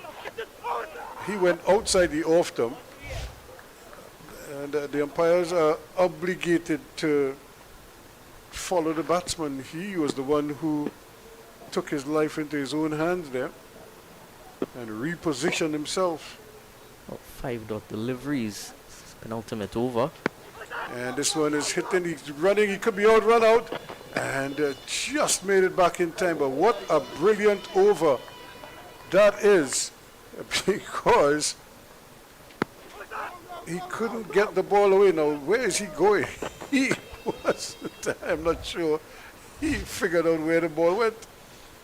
And There's a single run coming from that over. Goal dust at this stage for the Seatal team. Still 26 required off of the last over. It's 94 for 6. We always talk about the penultimate over, a big over for the batting team, because that's the over. Most of them want to get it down to under 10 in the final over. So if they can make the penultimate over a big over, whatever is the target after 8 overs, you have 12 balls, but you want to get it under that. But here's bowler once again. And he has to be careful. He bowled a couple wides in the previous over. You don't want to give them a sniff here. 1 or 2 big swings, and next thing you know, it's under 10. Still mathematically possible at this stage. Can't be pulling those extra deliveries. Big swing and a miss again. That's more like it. Now the batsman rehearses the perfect shot for that ball. It's just that when the ball was there, that wasn't the shot he was playing. That's more like the shot he was playing. The ball is moving across him or away from him, and he's trying to hit it more or less through the onside. More of the same. He's either practicing the shot or giving the air a slap for not bringing the ball to him. Maybe there might be some mosquitoes or some wasps close by, and he's just trying to brush it off. But he's certainly a long way away from the ball. And again, so brilliant bowling here, coming down to the dregs. And Southeast, all of a sudden, they've stalled. They got 1 run and 1 wide delivery. Those are the only 2 runs for the last 10 balls or so. This one is in the air. This could go to the boundary. It may not get there. It might be cut off. And he thought he'd cut it off, and the football skills let him down there. He was covering it and seemed to get around nicely, put his foot down, and would you believe it, it hit both feet. And Deems Baird couldn't prevent the boundary. So 99 now for 6. Not gonna matter in the end now. 21 from 2. And that's nicely played, but the T-bar alert is down there. So 100 is on the board. 100 for 6. They need 20 from 1 ball. Omar Khan still believes. Southeast zone. That's a big hit, but again, it's just going to bounce a couple times. So T-bar alert again is in attendance, so they'll get just a 1 run and end on 101 for 6. So fine victory here. 18 runs, the margin of victory for the Felicity Young Stars.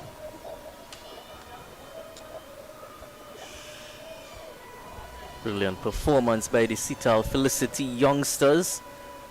In the end, victorious by 18 runs. Key performer Alvaro Bryce with his 71 earlier today. And some lovely contributions from their bowlers as well in the defense of that target. 2 wickets each from Alert and Glasgow. And Rampasad and Bowler each chipping in with 1. So good stuff for Seatal Felicity Youngsters. They head towards the final. We'll find out in just a short bit in the second semi-final who's going to join them there. Southeast zone gonna have to head back towards the southeast or stay here to witness the final. But that's it for this first game. We'll see you in a short time.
Welcome back to the National Cricket Centre here in Balmain, Vancouver, where we're getting ready for the second semi-final in the Caribbean Airlines Village Cricket T10 tournament. And it's the All-Stars who won the toss, and they've opted to field first.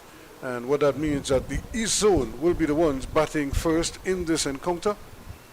And we're waiting the arrival of the batsmen. They obviously, I don't know if they're overjoyed about having to bat first, but right now they're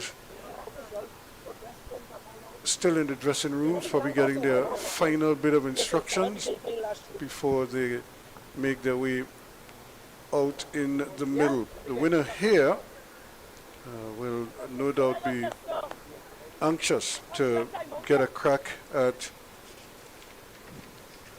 the boys from Sital Felicity Young Stars, who completed a comfortable 18-run victory over the Southeast Zone. And after they posted 119 for 3, they limited the Southeast Zone to 101 for 6 in reply. Still no batsman. Is it, Dylan, that they don't want to come and bat? Well, it would seem so. Fielders have been waiting for a few minutes now. Haven't seemed like if they started running that stopwatch as yet, have the umpires. The thing is, if they like finish this game early, they'll probably get more time to rest before the final. But if they drag this one out, it may mean they may have a quick turnaround. We are already into overtime. Yep.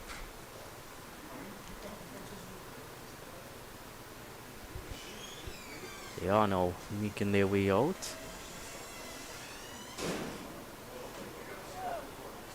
Jonathan Narain Ramesh Dhanraj. and Ramesh Dhanraj.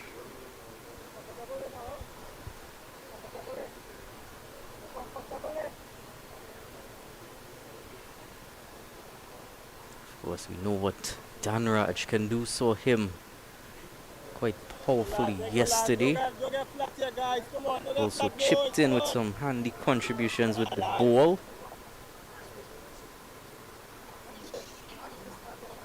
So a lot of these players have shown some capabilities.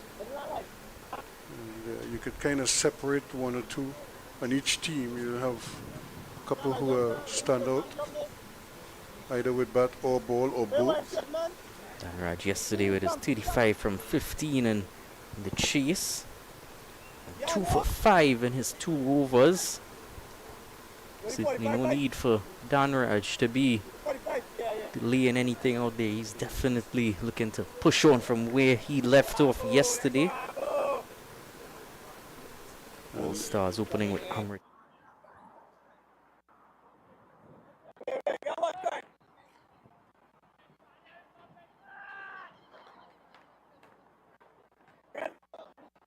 To do the honors. Still, we haven't started yet. And it's going to be Dhanraj who's going to take first strike here.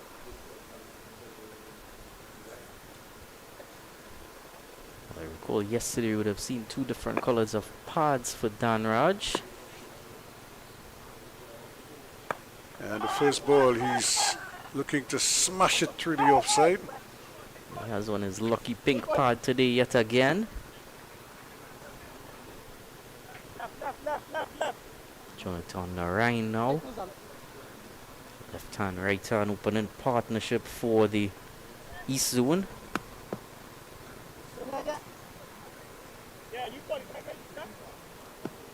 So, the little left-hander, Jonathan Narain.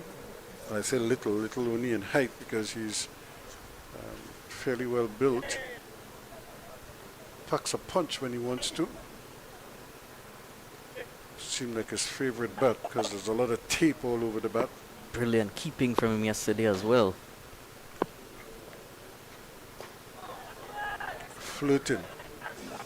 One and he rehearses a more aggressive shot. really. So this is about a good start for the team. If they can give them a good positive start, could set them up nicely here.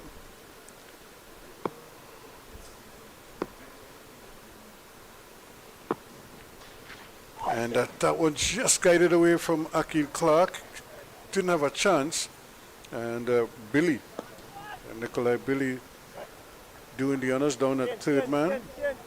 He's right out on the boundary.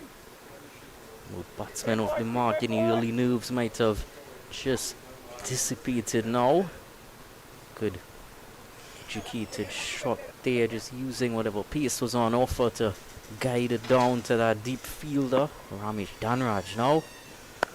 Pulled away nicely. That's a good shot, but this is a brilliant effort there to try to haul it in.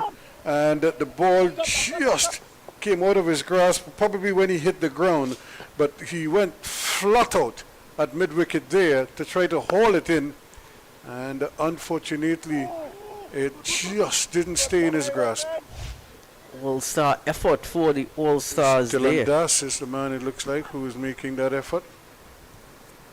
Luckily, it didn't result in the ball going towards the boundary. Still was able to keep it down to 1.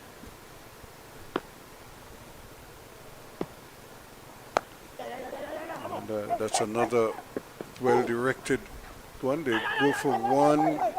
Good backing up, though. 2 players making sure that it doesn't get past and keeping it down to just the 1 run. So 4 singles so far in the over. Not at all finding any difficulty turning the strike over. They'd have that one moment there where it might have been heartache for them had the catch been taken. Again, he's looking to smash it. He's going to have to hurry, and he didn't want to release it, although he was being encouraged to, but that brings the over to an end. Not a bad first over. 5 singles in it. It's 5 without loss.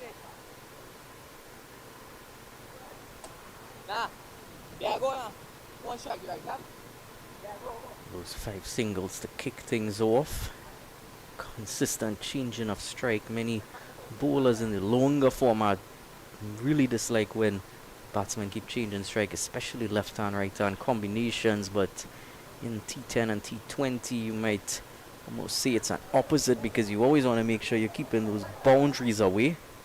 But it is always going to be a headache having to readjust the field to the left-hand and right-hand batsman, regardless of the format. So Christian Ramrup is going to come into the attack from the southern end.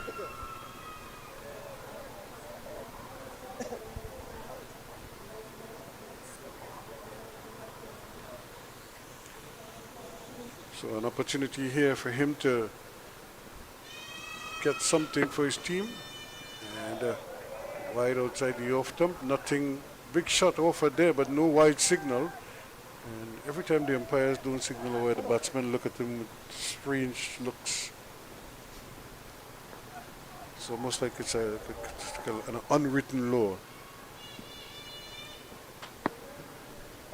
It's as if they're looking at the umpire trying to almost just with their facial expressions get him to change his mind. This time there was no doubt that one was a wide. Yep, the umpires have been solid. They're not perfect. We've seen a couple, but then we have the benefit of replays, so they don't. Short ball, and that too is signaled as a wide. Not a bad short ball, actually. When you're bowling a short ball, you really want to get it up to about head height. Didn't look comfortable there, Ramesh Dhanraj, so good signs from that short ball. The problem is because it's the one he has in the over, Dhanraj could sit there on the front foot and fire away just like that. Because you're almost compelled to pitch it up after being deemed having bowled a one short ball, and then you get punished with a 6 like that. That's a great shot. Stand and deliver a strong platform there from Ramesh Dhanraj, and just had to swing his bat through the arc of that shot, and what a way to hit the first 6 of the innings for Ramesh Dhanraj. Prior to that was only singles, but boy, he changed that in a hurry. Also say one of the rules I never quite liked was that short ball rule, where even if it's called a wide, it's still counted as the short ball for the over. Get that re-bowl in the wide, so should be able to re-bowl the short ball as well.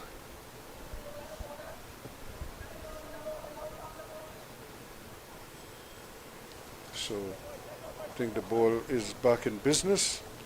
The umpire will do his check, and we should get play resuming here almost immediately. So good start to the over.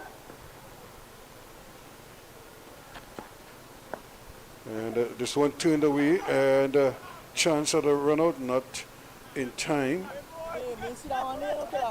So a few of the spectators just gathering underneath the mango tree down by where so many of the balls get lost. Keep an eye out.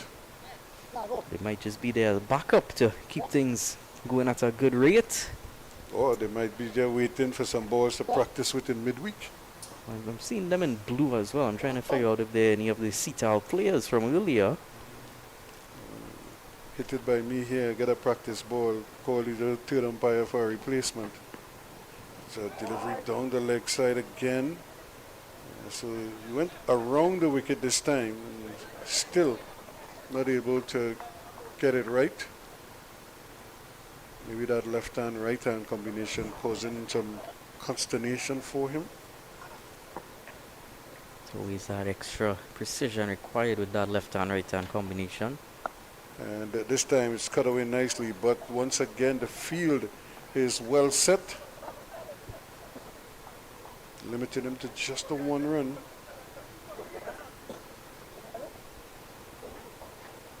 Both Christian and Tishan Ramrup, vital parts of this all-star team, both with ball and bat.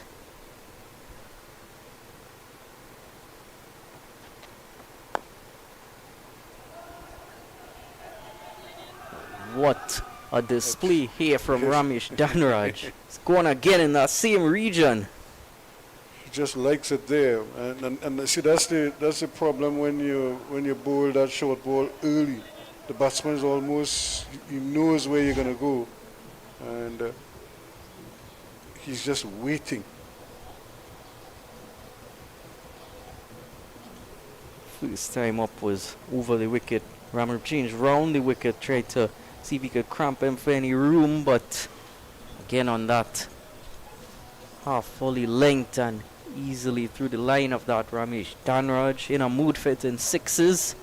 It's not hit a 4 as yet. Seems to be favoring hitting it towards where most of the spectators are. Well, and basketball has a 3-point shot, cricket has a 6-run shot. And he tries again, might just get a single this time. But good going so far from Dhanraj, not wasting any time.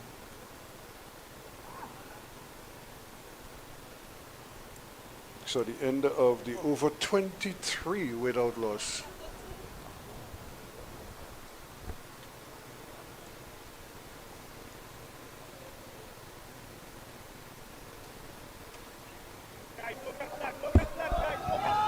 So 18 runs coming off of that over.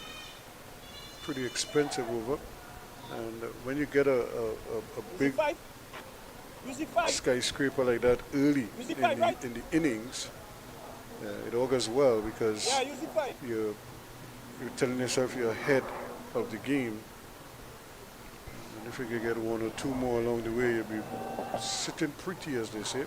Like yesterday when we saw those quick starts and then flurry of wickets falling soon after. You just need to keep in your mind that when you do get those quick starts, that you're ahead rather than thinking that you need to repeat that every over. Nikolai Billy now replaces Amrit Kistow from the northern end. So Billy has to be careful here. He's up against a dangerous customer in Ramesh Dhanraj. He's already up to 17. And he doesn't look like slowing down anytime soon. Parts of the ground shaded now, shadows stretching across the ground. And this one is hammered away. That's a good attempt there. In fact, I'm not sure if he saw it all the way, but he was right under it. You could see him looking into the sun. I was now saying the shadows stretching across the ground, but he's in the one location. He was looking into the sun, and the ball hit him in the hand, Dupree, and it fell over for a 6. Always a difficult angle there in this evening session when the sun is coming right at you.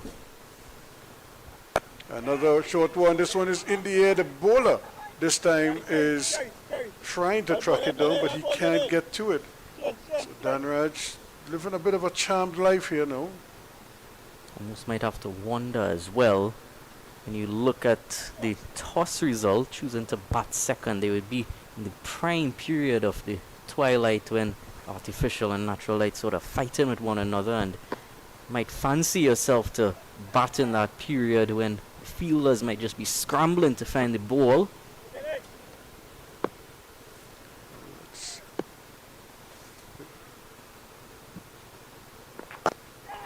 Sliced away nicely again. Good out cricket, getting to the ball quickly and releasing it quickly as well. That's Amrav Kisto doing an excellent job. Yes, quite a live wire in the outfield, Amrav Kisto. We'll see him in action not too long from now with some leg spin. And he's bowled him again. This time Danraj taking his life into his hand here, tried to hit right across the line and was bowled neck and crop for 24.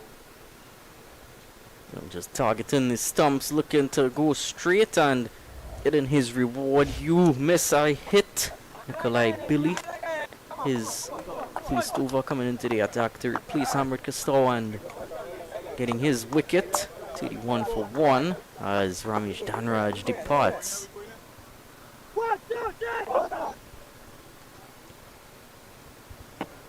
And it looks like Michael Frederick. And there Danraj is looking for that big heave over the leg side, but was through him before he knew it. And that's the advantage of going at the stumps.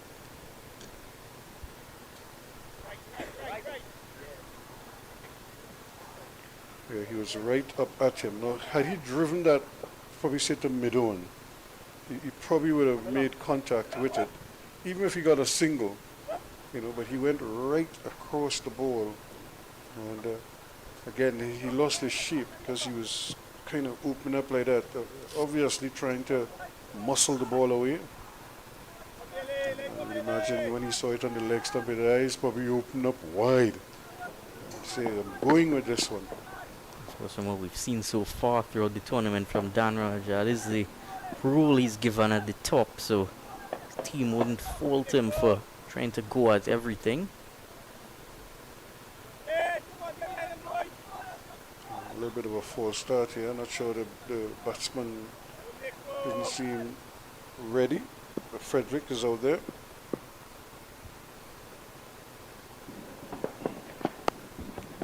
This one is sliced away and quickly gets down into the deep, but good cricket out there. Fielding and returning the ball quickly despite the weather conditions in terms of the sun that is right in his eyes there. Certainly none of the other fielders would fancy having to field in that region.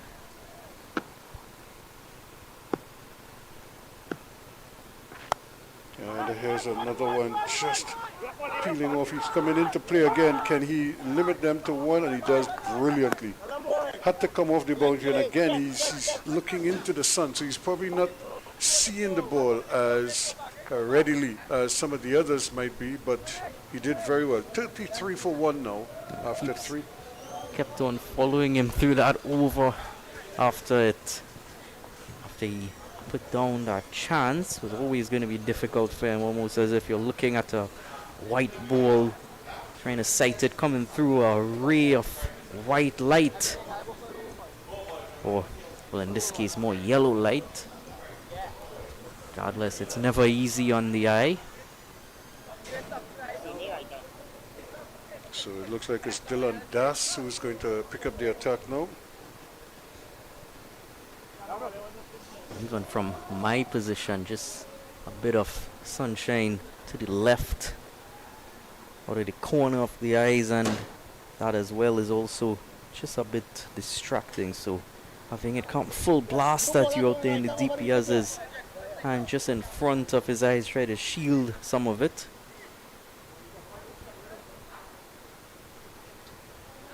Yeah, and that's like a regular position for him. He can't seem to. I mean, even avoid evidence of that shown by the umpire, who's standing on the offside right now, rather than at square leg. He certainly doesn't want to be looking up into that sun. Yeah, it's at the angle that it could really bother you.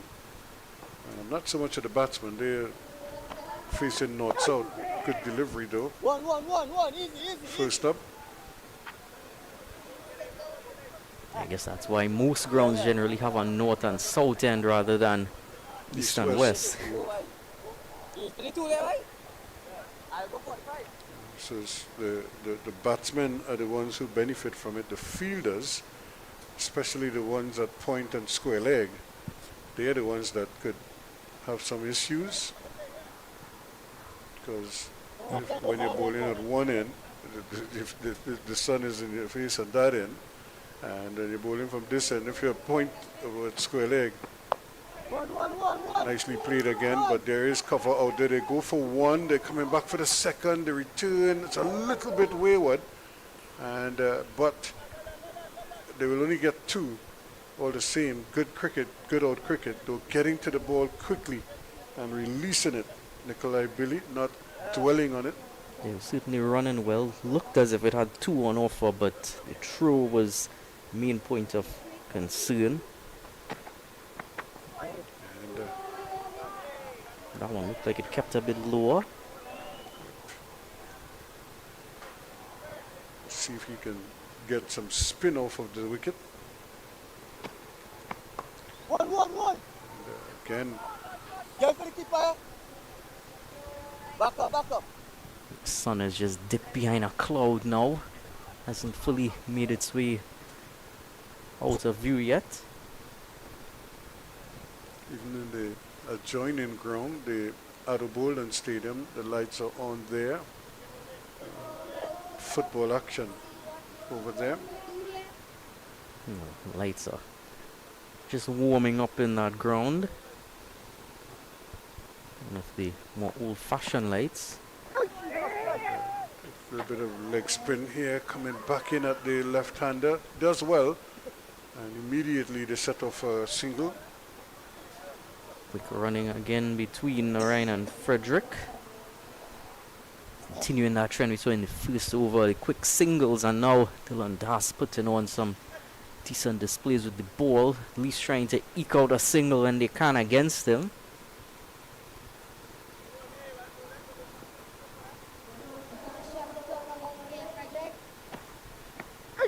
And it goes right across that one. Well, that delivery was pitching outside the off stump, going further away, and he was trying to hit that over mid-wicket. Well, talk about a gutsy effort there. 38 for 1 now after 4. Well, that's what you call a beautiful delivery met by an ugly shot. Yeah, it was a swipe right across the line. I mean, we're in the cane region, but you don't have to bat like you're cutting cane. Or bamboo. Yep, and he just pelt a swipe there. Washak. He was cutting grass. All the grass in the outfield here as well, all completely trimmed. Seen many times previously coming here. The outside of the ring at least, grass growing up, but well maintained throughout this year.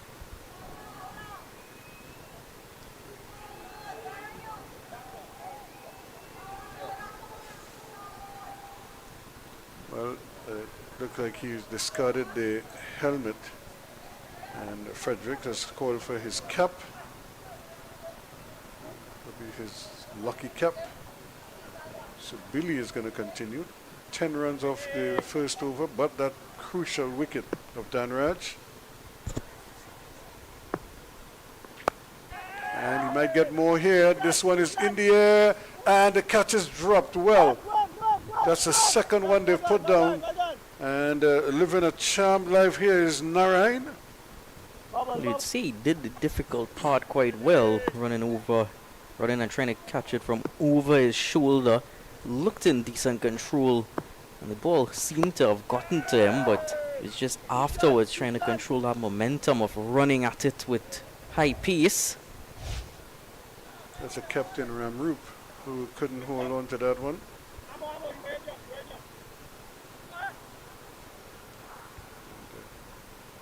I'm sure Billy would have been disappointed. He could have had a second wicket there. He would have accounted for both openers.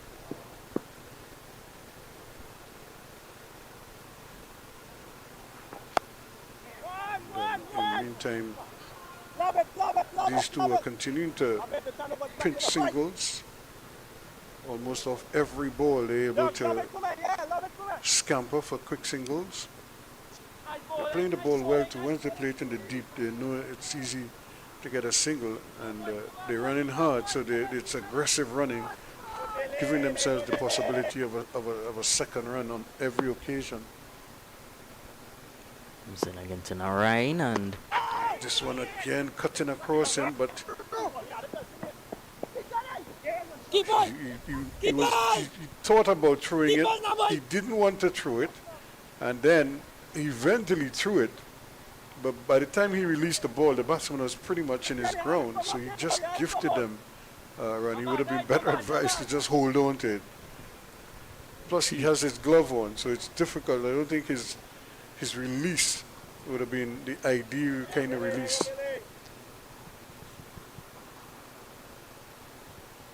And again, good pace from Billy here. see as well you were mentioning about the big skyscraper early, that 18 run over, and that really has kept them in good stead up to now. After that there was a 10 run over, but apart from that mostly just singles, but keeping that run rate just about 10, 42 for 1 in that fifth over.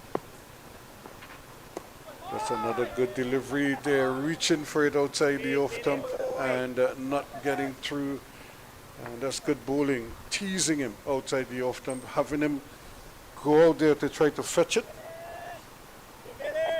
He's working the angle quite well, Billy, over the wicket to the left-hander.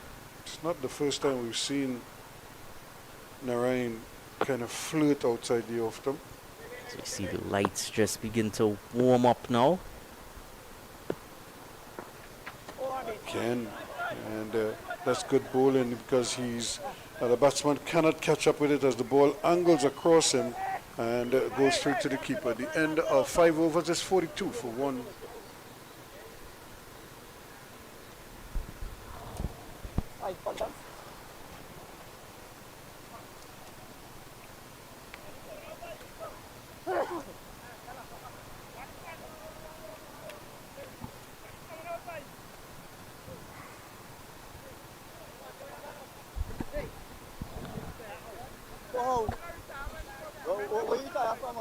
So again, the batsmen are getting,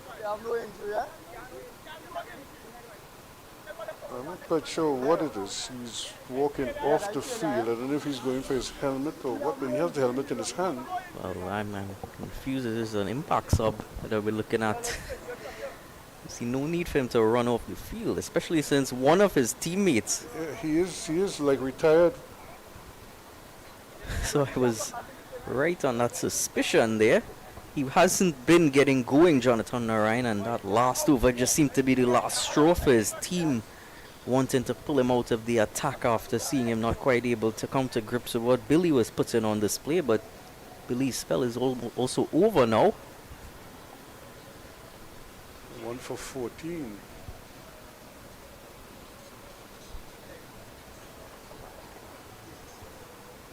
So I guess not a impact sub, but more a retired out, which we've seen in T20 cricket leagues every now and then as well. Guess it's the only real way around the impact sub rule.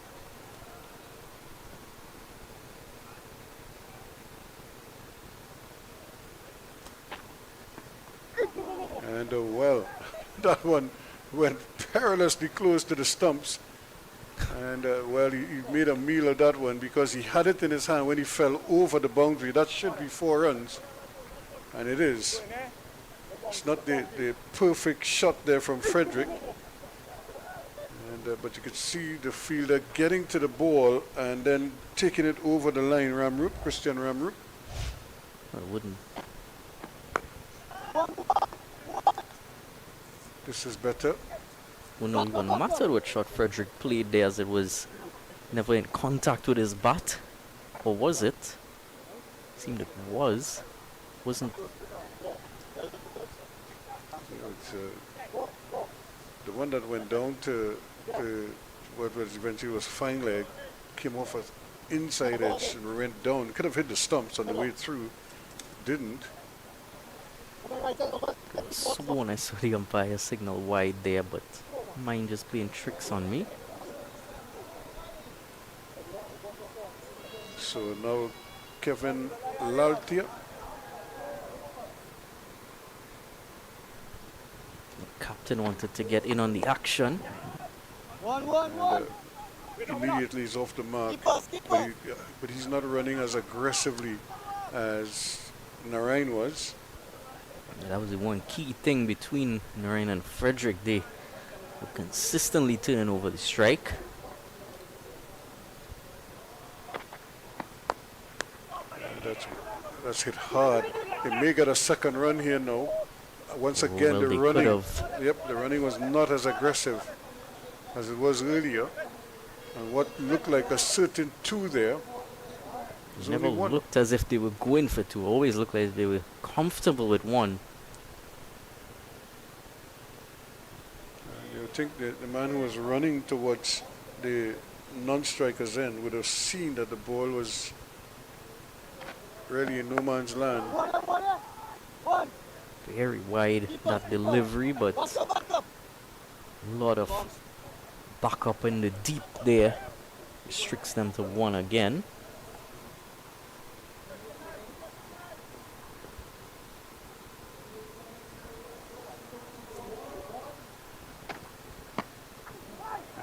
Big swing and a miss here again. So that will end the over. And 50 is on the board. 50 for 1 now after 6. The momentum has really gone down since that dismissal of Ramesh Danraj. At that point the score was 31 for 1 after 2.4 overs. Now completed 6 overs and haven't even doubled that score yet. Concerning times. Kevin Laltia, the captain, would certainly want to push things along.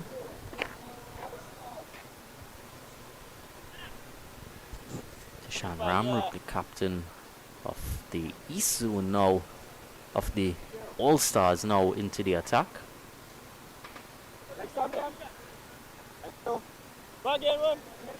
So he's going to come now, try his bet here to see if he can prize out a couple of wickets and put the East Zone under some more pressure. It's a good time he's brought himself into the attack here. Just 1 wicket down, well, 2 wickets down, because he would have retired himself out, but still. And that's a short ball that is put away nicely and over the cover region. Really a gift of delivery. Short, wide, just sat up there and said, hit me. And That's exactly what Laltia did. Exactly what he would have set out to do after bringing himself in here. Tishan Ramrup Captain against captain. has East Zone just a rate now where before the over they were slowing down a bit. He wouldn't want them to get a hold of him. Another short one, another one hit in the air and just dropping out of the reach. They scamper back. Well, they only got, did they get the second run? They did. The running is so different now.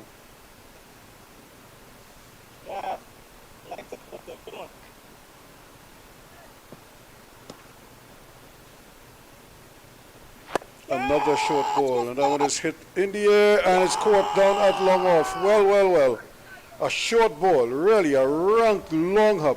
All he had to do was just clear the fence with it, and it had good pace on it, but he spliced it, and he has to go now.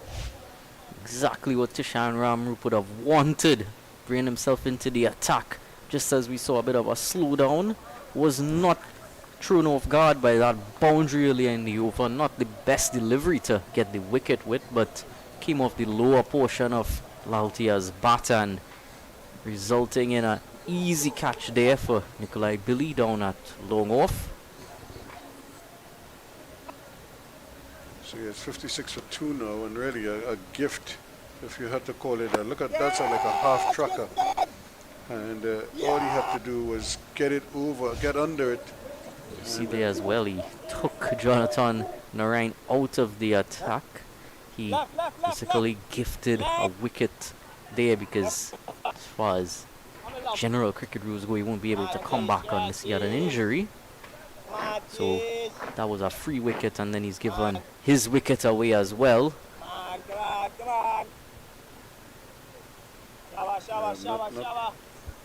Not the best situation, but they do have a bit of a foundation here. They just need to try to build on it quickly. Right, top length, you're not bowling for there. Right? So Ramrup with a wicket, but he hasn't really bowled a good ball in this over just yet. All three have been short balls.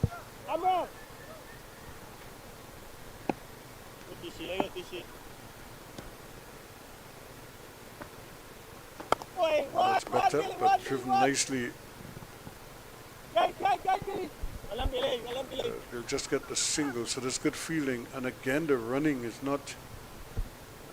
It's a real difference to when they were scampering for everything with Narain and Frederick.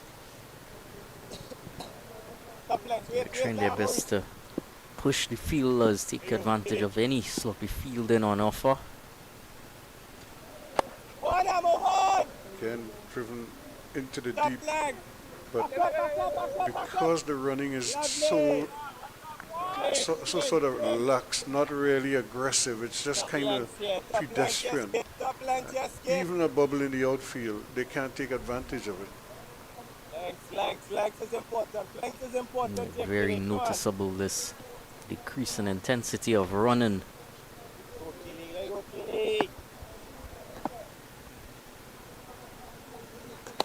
And here's a brilliant one. He's out caught.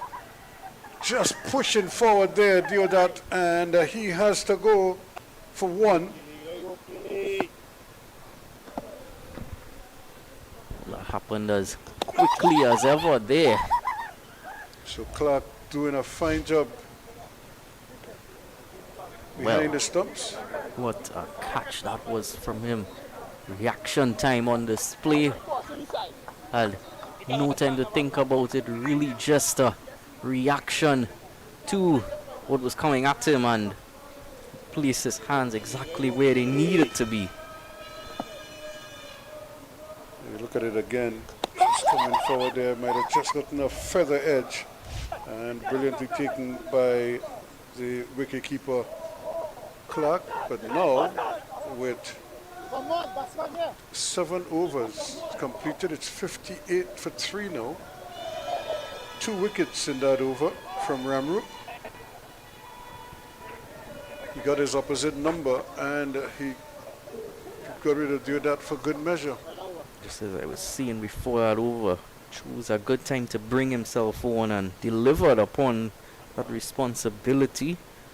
Started off with that boundary, but then he really pulled it back in the end, and Amraf Kissau is now going to be coming at the east zone. Isn't going to be easy for them to get a hold of his type of bowling. Very difficult, and he's going to be called upon to bowl these 2 overs of his at the death. Yeah, he has to be spot on here. Can't give anything away at the moment.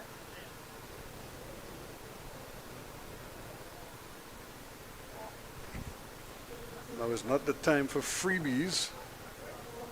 You have a team under pressure here. Keep them under pressure. And a short ball again that is pulled away nicely. That's 4 runs. He was definitely looking as if he was attempting the googly or just a straighter one there, not on target, and pulled furiously through that leg side. Only one fielder in the deep there, sweeping on that mid-wicket boundary. And easily past him. Clark just tapping his gloves there. And nicely played again out into the deep. They want a second run, but it's not on. That's good cricket, good return as well. Well, now they start looking for those extra runs, but not setting themselves up to quite take advantage of it. Akil Lovell.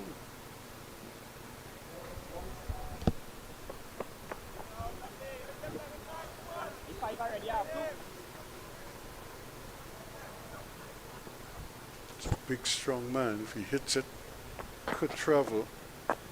And unfortunately for him, he made a meal of that one. He probably tried to overhit it and succeeded only in getting a single. He must be kicking himself there because he missed out there on a chance, because there's nothing behind square. Another one hit into the deep. Another fumble, but again, no opportunity, no real aggression in the running. It's almost like they weren't interested in 2. They only seem to be interested in the second run after completing the first one, but by that time it's already too late. And again, the ball is hit hard. Down to long on it comes. And they're able to get one more. So Kisto leaking a boundary early on, but trying to tighten up here. And swing and a miss. Just missed that off stump. Not by much. So a pretty decent over in the end. There was 66 for 3 at the end of it. Certainly take that from an All-Stars perspective. Of just 8 in the game situation as well. With just 2 overs to go, they'd be quite pleased with where they're at, the All-Stars. Michael Frederick has been out there since the 3rd over, so he'd certainly want to cash in on those deliveries he's faced already. Just Amrit Kiston is coming back. Kisto is coming back into the attack. It's a family affair for the last 3 overs. Kisto by Kisto by Kisto.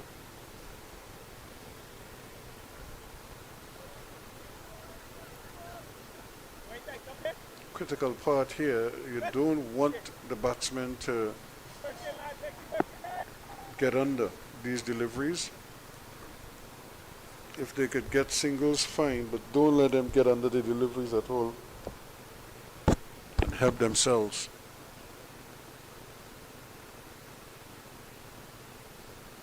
He didn't seem like he was ready to bowl. He was just running up, and for some reason, I just, in my mind I was saying, but he doesn't look like he wants to deliver the ball. and then he just pulls out of it.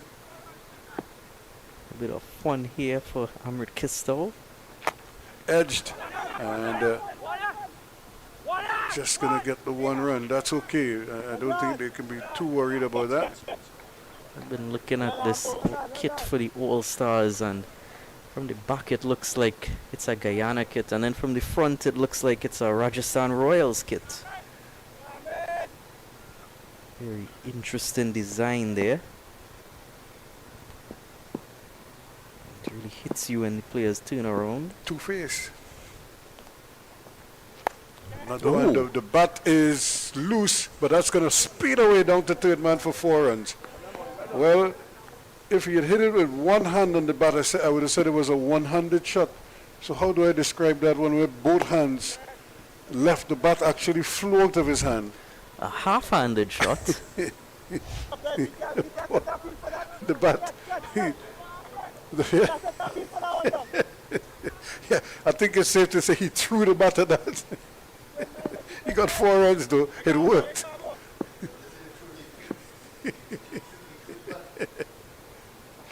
And he goes again. This one is up in the air. It's running away from him. And they're going to go back for a second one. He's going to have to hurry. Nice return once again. And batsmen are comfortably, well, I shouldn't say comfortably, they just made it back for that second run. But that's good work out in the deep again from Dupree. Understandably from Michael Frederick, certainly wanting to go 110% at everything now. Just a few deliveries remaining, and you'd feel the responsibility on his back, having been out there for so long. He's on 24. And they see this one in the air. The bowler is going around to try to get it. Then they leave it, and it's dropped again. Bowler was never getting towards that. Other fielder there looked as if he was set for a bit. The bowler seemed like if he lost it in the air for a while, actually. He stopped there. And that's when he realized it was closer to his teammate. Again, the band coming in. That is the band, the fielder who's coming in. That's his catch. And he got to the ball, but he didn't hold on to it.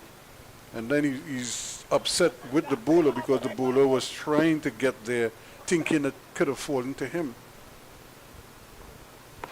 And there's another one. Hit down to middle, and then he's out this time. Caught at that, well, it's a mid-on, a wideish mid-on position. And so they get another wicket. Frederick was going guns a-blazing. He spun his whole body around into that one. And he has to go now. Well, he did the hokey pokey and spun his body around. Amrit Kisto said, I was going to take that catch. I couldn't get to it, but I'm still going to dismiss you. Not getting any extra runs on my watch. There we look at it again. Amrit Kisto, a great delivery there. Bit short and not transferring the body weight there from Michael Frederick. He's going to have to head back towards the dressing tent. Darion Ramdeni joins Zakil Lovell. 7 more deliveries for the East Zone to try to push the score up to somewhere closer to 90. Yeah, they need every run here. Ramdeni with that big number on his back. 1, 2, 2. Sounds like a football formation. Up in the air it goes, but that could be safe because it's going to pitch and start to run towards the boundary, and into the boundary it goes for 4 runs. Well, whether he intended to hit that ball there or not was a great spot to target. There's absolutely no one in the field in the deep in that region. That one fielder running around from a square leg. 79 for 4 with 1 more over to go.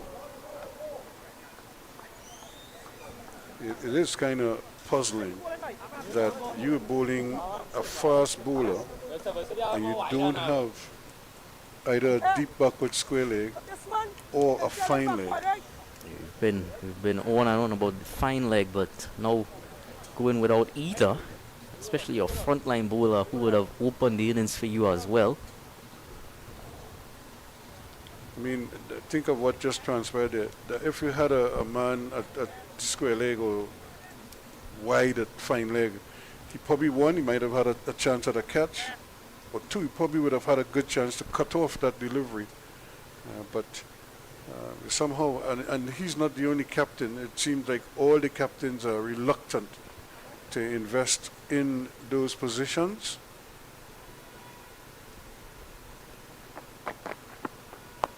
And another one hit down to long on. It's almost as if the captains are just thinking that the ball isn't going to go there too often, and even if it does, it's not always in control by the batsman, but you want to give yourself that opportunity to pounce upon those full shots. And look at this here now. He's bowling leg spin. There isn't a backward square. And, you're probably asking the bowler, don't bowl anything on the pads at all. But he just bowled one on the pads there. If the batsman had made any kind of decent contact, you're gifting him 4 runs. There's a man just behind the umpire. Well, you always want that protection with your leg spinner. You want your leg spinner to target the stumps, not go too wide. And again, he's trying to, if he hits, he might be out, and he misses. Well. Plus the bowler misfields as well, so they're going to get a second run. Well, Lovell was never anywhere close to that had it hit the stumps, but was able to make it home in the end. And it's a leg byes, 2 leg byes. So although he's swinging for the fences, he's not making any real contact. He remains on 4. Ramdeni's on 4 as well. And again, an almighty swing. But the ball is going to trickle to long on for an easy single. Not what the doctor ordered here. Great stuff from Amrav Kistow. Again, keeping things tight at the death. Flicked away. And down to mid-wicket. 2 runs, no. They settle for 1. And, Well, it's the penultimate delivery of the innings. I don't see why they didn't chance that. So both batsmen are on 5 with 1 ball left. Lovell. And he is bold, trying his best to heave one out of the ground. Misses everything. But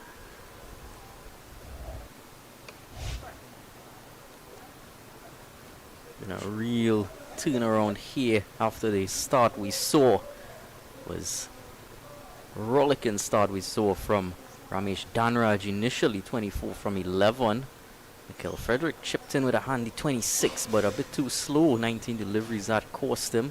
85 for 5 the final score in the end, and Easton would be a bit disappointed at that effort after 2.4 overs when Dhanraj fell there with 31 for 1 at that point. So really would have hoped to get somewhere over 100, at least 105, 110. So well bowled by the All-Stars in the end as well.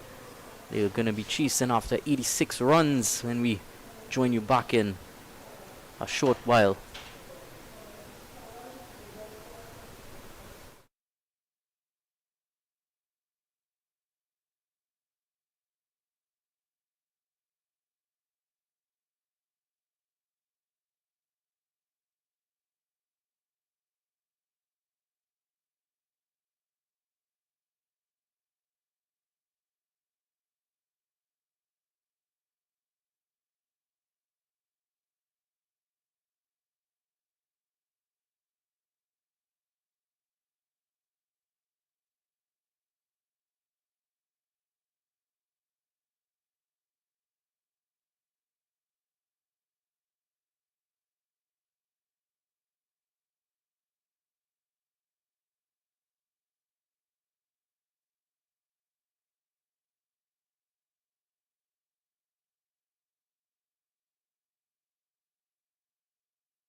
Thank you very much. As we welcome you back here, we're getting ready for the reply. They just need 86 to win here now. And certainly 10 overs should be a breeze, but we know cricket is a funny old game. And we wait to see what happens. And the first ball is hit over the head of the man at mid-off. And just like that, the deficit is reduced by 4. Ramesh Dhanraj first up bowling and greeted with this lovely shot over mid-off. Never had any chance to get his hands towards that. That's Enough Akil air. Clark. Yep, Akil Clark off and running there. Akil Clark joined by Andy Mahis at the non-strikers end. Yeah, what a way to get the innings off and running. And we were talking about this. Do you take your time and get the runs, or do you just go gung-ho and try to knock them off as quickly as possible? Dhanraj, but that's way down the leg side. He was appealing, but the ball was angling down the leg side. Dhanraj would certainly be no stranger to getting the game done quickly. Put together a quick fire innings yesterday to chase down a relatively small total, and Akil Clark and Andy Mahis would certainly want to finish things off as early as they can and head towards that final with as much time to recover as they can. So a lot of movement.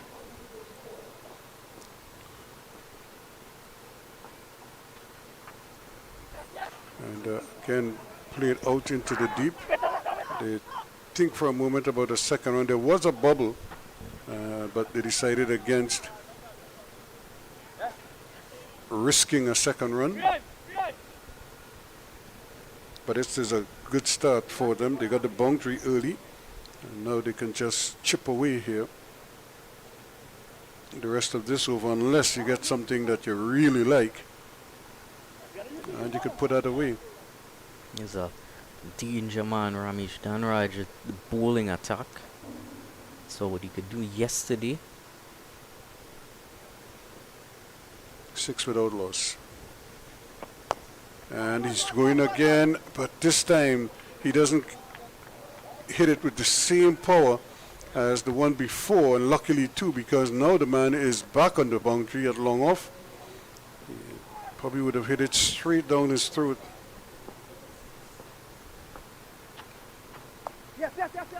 And this one is going to get it through the gap, and that is going to be a boundary, another boundary. So 2 in the over. Not what Dhanraj expected. Not at all, and wonderful shot there from Andy Mahis, just waiting on it to come to him, and then nicely timing that down to point where that Caribbean Airlines sign is located. 11 without loss.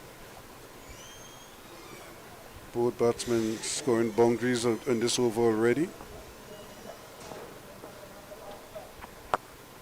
And looking for more. That's a brilliant shot. That's 4 runs. Gorgeous cover drive. And Mahis has a liking here for Dhanraj. Well, it's a new day for Dhanraj, and Andy Mahis is making sure he knows all about it.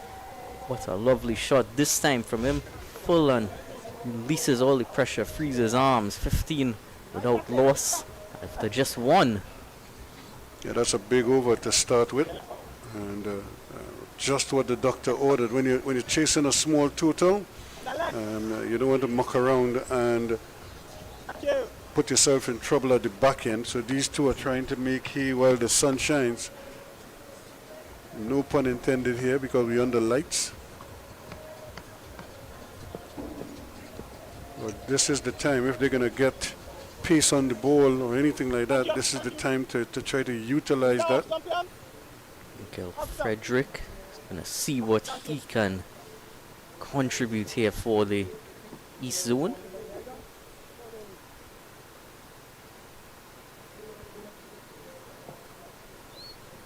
Yeah, he played a good hand with the bat. Now they're asking him to do a similar thing with the ball, or do even better with the ball. Wickets, that's the name of the game now.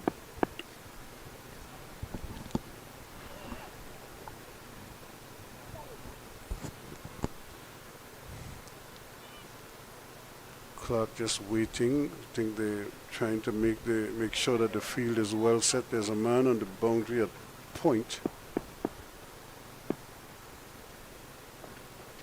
And he's trying to just again quickly getting it up, trying to get rid of the ball quickly. That's part of the issue here. Now we might have the added dimension of the dew factor, because you're seeing the players already having to wipe the ball and wipe their hands.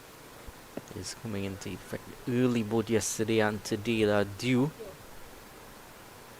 be a major part of final coming up after this as well. And they're really trying to get after the ball in here. They want to really try and cash in the power play overs.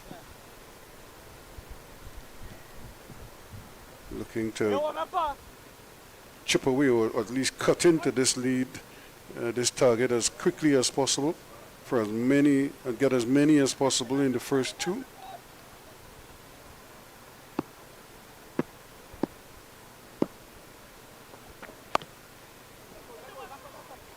Very good stuff here from Michael Frederick. Keeping it simple to them, but keeping it hard to score regardless. And they also could counter this by just pushing and running. Don't always have to think. So they're going to run one on the wide. It's a wide initially. Or is it a leg by? Well, I thought it was a wide initially as well. I don't think the batsman got anywhere near that ball. And it's probably, when he played it, he probably hit the pad.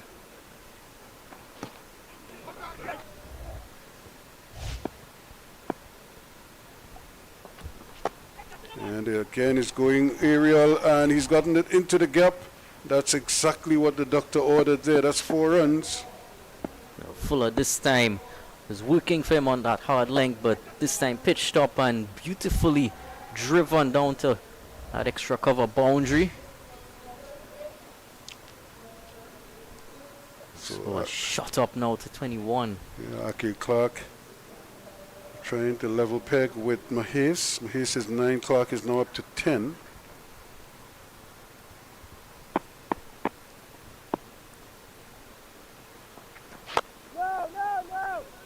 And a good delivery to end the over, and at the end of over number 2, and the power play is 21 without loss. So you take out that one boundary, this would have been a even more impressive over, because it would have been just what, 2 runs roughly coming from it. Might have been a bit more if the wide was called.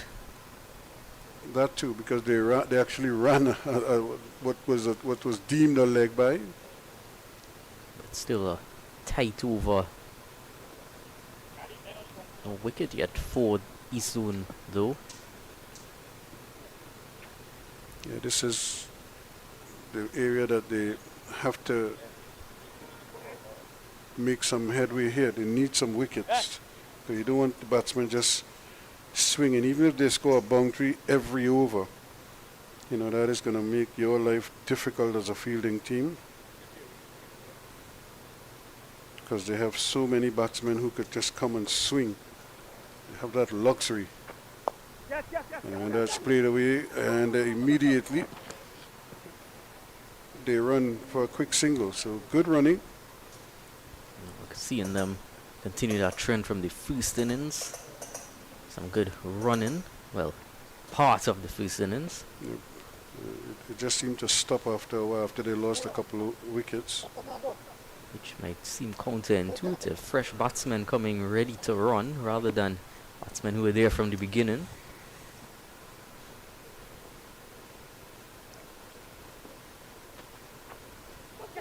And did he get an edge onto that one? The bowler certainly thinks so. The batsman goes for a little walk. He's probably thinking he missed out on that one.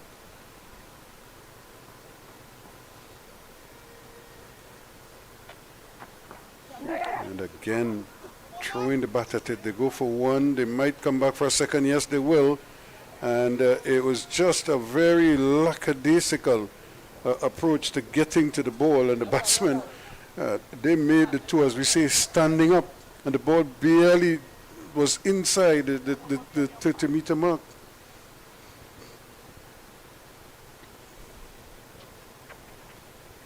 Certainly can't hold up on that fielding, defending this middle of the road score.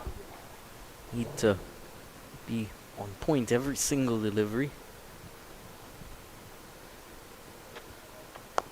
And again, hit it into the gap. This could be a long chase here, and he does well. But again, too easily. So even if you don't get the boundaries and you could pick up 2s and 3s, you're in business. You have to do really well to hit a 3 on this ground.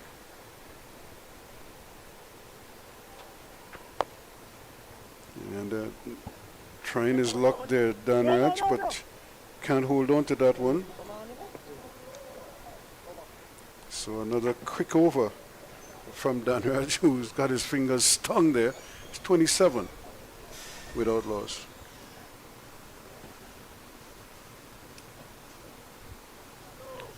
So another 6 runs from that over as well. Better over from Danraj after his first over, would have gone for 15. Yep. So this is now where I suppose things will probably get a little interesting, because now he has to go to his his third and fourth change bowlers now.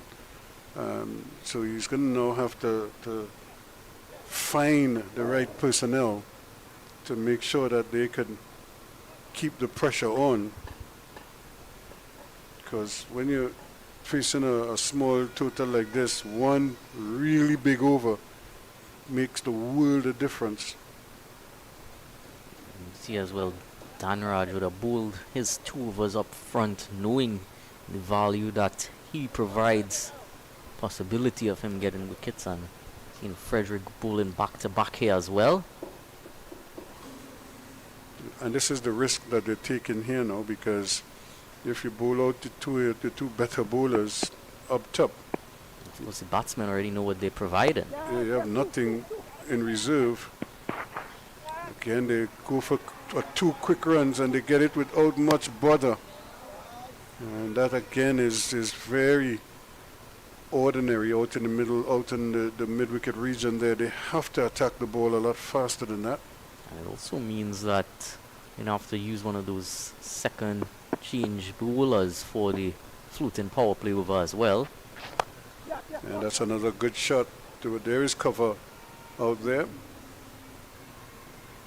These two have really batted well, pushing the fielders, bringing up 30 and just 20, and hit some sumptuous boundaries as well.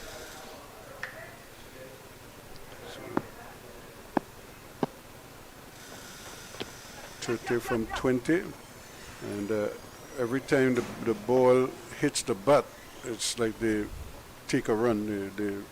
If they're not going to get a boundary, they either get in a single or they're getting 2 runs. Give it 0 breathing room for East Zone to operate.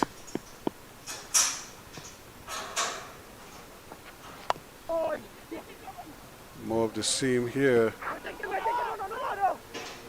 This time, the fielder does attack it. Is that Danraj out there? He does attack the ball a lot better this time.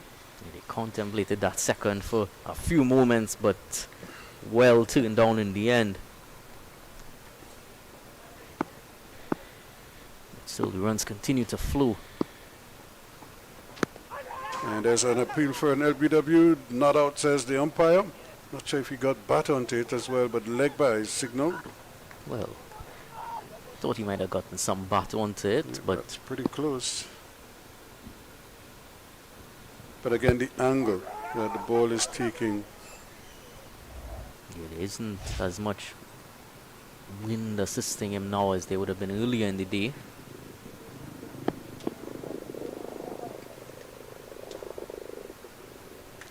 These two have pushed on quite nicely. 33 without loss. We're in the fourth over. And a little bit of byplay there, trying to see if they could squeeze a second run. They're going for it again. And very well run once more. So the aggressive running keeping them in the hunt here. The fielders really didn't look too keen on trying to attack the batsman and try to get a run out there. Seemed as if they were pretty much content with the fact that it was gonna be two. 35 now at the end of 4. And but just to give you a little comparison, after 4 they were 38 for 1. That's because Narayan and Danraj were going, Danraj in particular was going at a rate of knots and really firing away. But these two are trying to match them. Difference here is that they are still together. Number 1-7 and number 1-7. Jason Mohammed, not one that you might be thinking of out there. It's another Jason Mohammed at the southern end.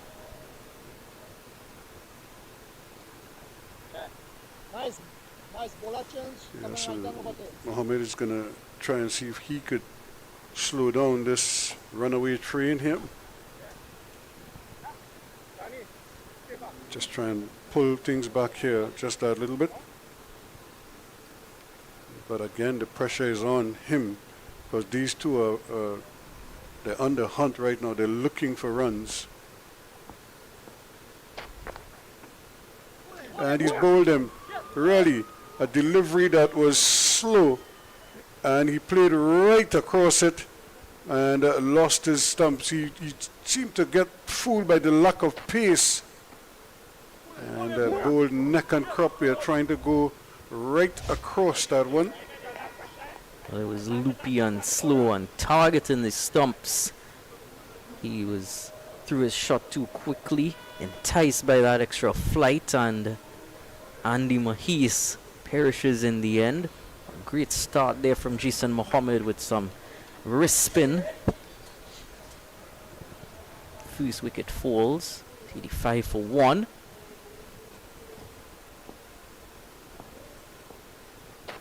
Yeah, but he really needed to go straight with the ball.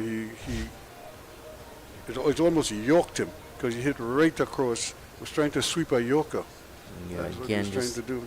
looking for too much power going across the line. So we've seen many times throughout these matches.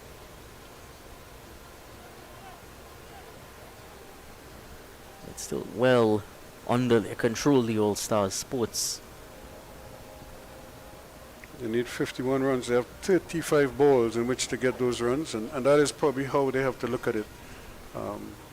Forget everything else. Just look at the number of balls as opposed to the number of runs required, and try and get it to a point where it's fewer runs than balls.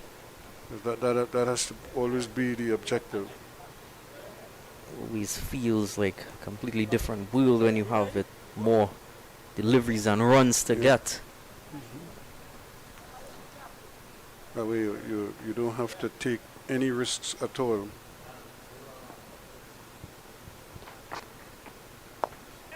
And that is played much better. They could go for a second run and they'll get it too quite comfortably. So immediately Kisto is off the mark. Yeah, wasting no time opening up his run scoring. Amrav Kisto filled with confidence after the last 2 overs he bowled.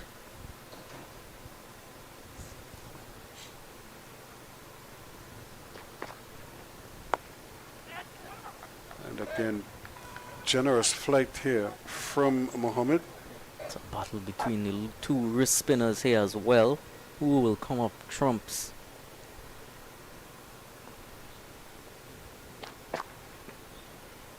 And trying to cut this one. Luckily for him, it hit the under edge and just missed the leg stump.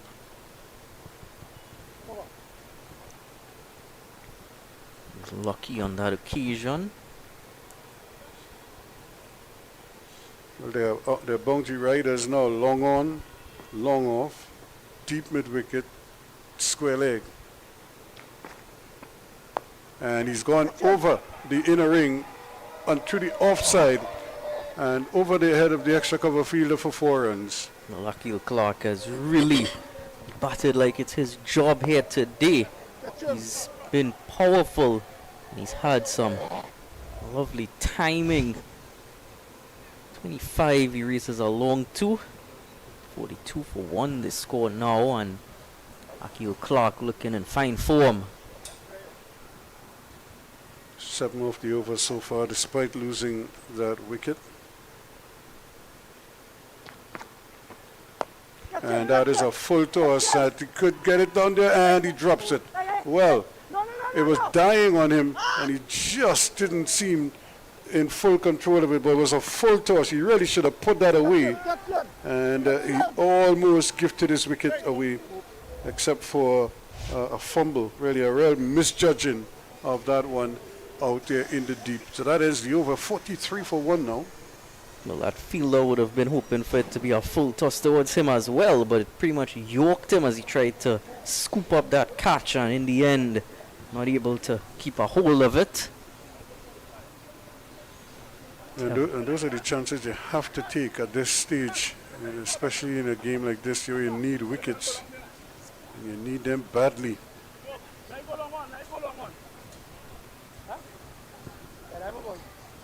Especially that prize wicket of Akil Clark, who's been serving up responses to every bowler that they've sent at him. T10, Jadu, newest on that line of bowlers. His quick left arm spin at a round arm angle. Yeah, this is kind of where the pedal, the rubber meets the road now, because one of these spinners are probably going to have to produce something extraordinary here. Well, we know he's probably not going to turn the ball. And if he fails to do that, then they could really hustle. There's another good shot that goes very, very close to the boundary. And guess what? They pick off another 2. Easy 2 in the end. And you see there as well, wasn't looking to smash that, looking more to just time it down to that fielder and run 2. And he just flicks this one over the bowler's head. And once again, chips it for a single. Although I thought he looked like he wanted to turn it on the onside. Well, that there wasn't the best shot that he's played so far. All good in the end though. He's taking a risk though. He's going across his stumps, leaving his stumps exposed, almost baiting the bowlers to bowl on his legs. Over the wicket now, T10 Jadu to Kistow. And that one is smashed over the cover fielder's head. They go for 1 and they're going to come back for a second again. Again, just like that, halfway through and over, you're already 5 runs up. Those runs continue to build no matter how you get them. The run rate well under control for All Stars. Yeah, and if you continue running like this, a boundary, you know, it's really just like rubbing salt in the wound. There's a chance at a boundary, and just as we were talking, they get the boundary that they needed. So this is really what they do want at this stage as a fielding team. But as a batting team, this is just what the doctor ordered. Amrav Kistow gets in on the act now. Seen Akil Clark hit some beautiful shots, and now he wants to provide some entertainment of his own. And he goes again, and probably is only going to get 1 here. And I think they'll be happy with that as well. So Jadu already leaking 10 runs in this over. Probably would like to finish up maybe with a dot ball, or at least or maybe a single, but not much more than that. And this one is in the air, and once again the fielder doesn't seem like he was too keen. However, they did get a single. Well, you can't be doing that in this game situation. Only way for you back in the game now in this important semi-final is to take those catches, and he did not seem interested there at all.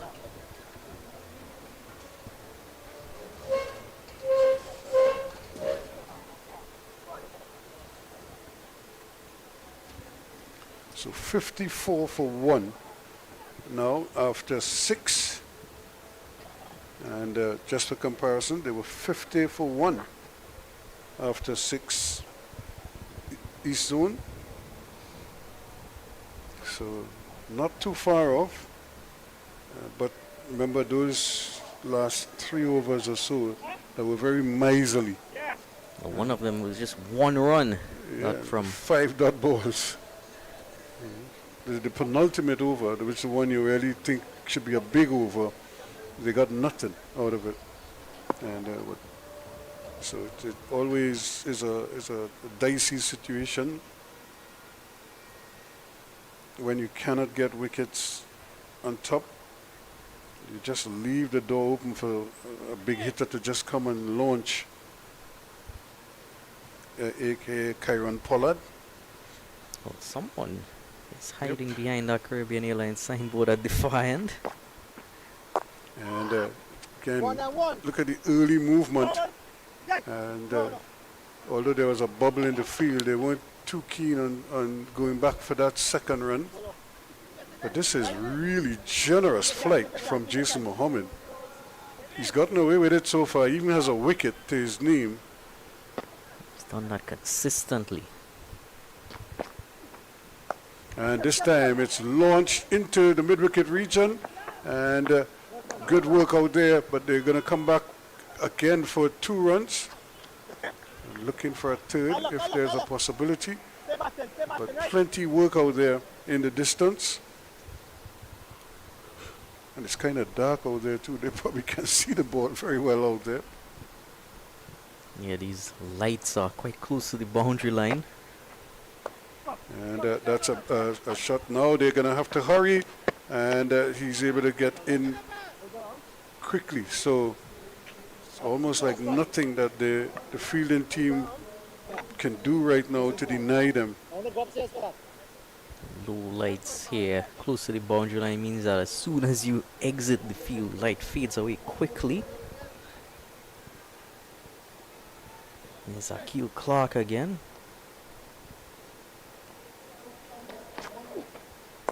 And again, he's trying to go through the offside, and he does that beautifully. That's another terrific shot for a boundary. Through the covers it goes, screaming. Right in front of, there's a man out there, but he never had a chance. That was away as quickly and as powerfully as ever from Akil Clark. It was going to be a difficult one to stop, even if that boundary fielder had gotten to it. Could have just burst through his hands. So that's 8 off the over now. 1 for 16 for Jason Mohammed. Has 2 legal deliveries left. 62 for 1. They need 24 from 20 balls. And he goes again. That's another glorious shot. And that too is going to go for 4 runs. He's playing games with that fielder there. First ball went a bit squarer. This time more down closer to that low off region. But the fielder sweeping on that offside boundary line could not get to either. 2 shots played into the gaps, and this time with a bit more power and height. Akil Clark showing off now. 20 required from just 19 now. We're almost having more deliveries than runs now. Yep, it's like a runner ball from here. Down the wicket he comes, and he cracks this one down to long off. And they're going to settle for the 1 run. That's good fielding. But again, the damage was done here. Not a big over for them. 67 now for 1 after 7. 13 runs coming off that over. Jason Mohammed in his first over would have picked up that wicket and no doubt influenced his captain to bowl him a second, try to get another wicket before things get too tight for them. And now it's going to be that extra impetus from the batting team as our power play was signaled there. So 19 needed from 18 balls. Interesting to see who they're going to entrust this over with. Yeah, this is the difficult decision time here now. It's the captain himself. Yep, we saw that work earlier. Captain said, look, let me do the damage myself. Yes, let me take the responsibility. He'd certainly be hoping, because he has no wickets yet in this tournament, so on many games, but no wicket form coming into the game, so has to turn that around quickly, Kevin Laltia. He's going to need something special here, because these two batsmen are set now, and anything that is slightly offline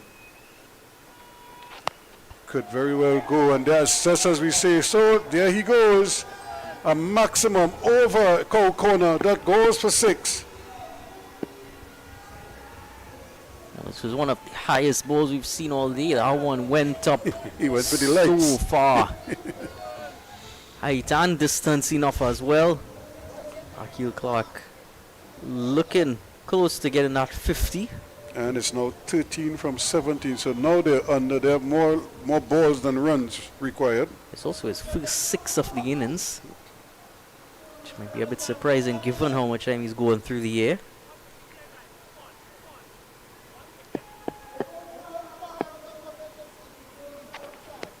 And he ran past a full toss. And he probably was in two minds whether to hit it on the onside or hit it through the offside. He missed it.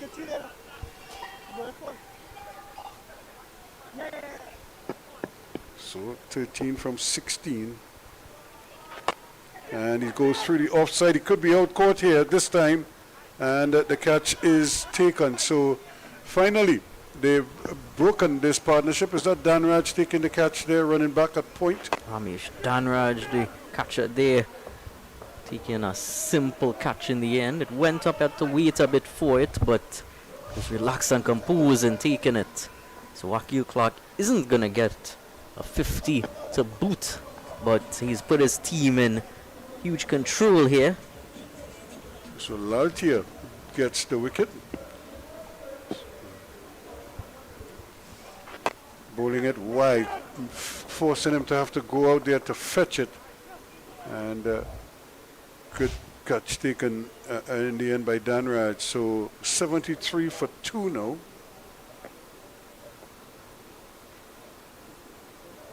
And it's Ali. Alex Ali, the big fella coming out. Well, it's an all-stars team, and there's so many names beginning with A in this team. You have Amrit, Alex, Akil, Amrav, It's all and stars. Andy. They're all stars.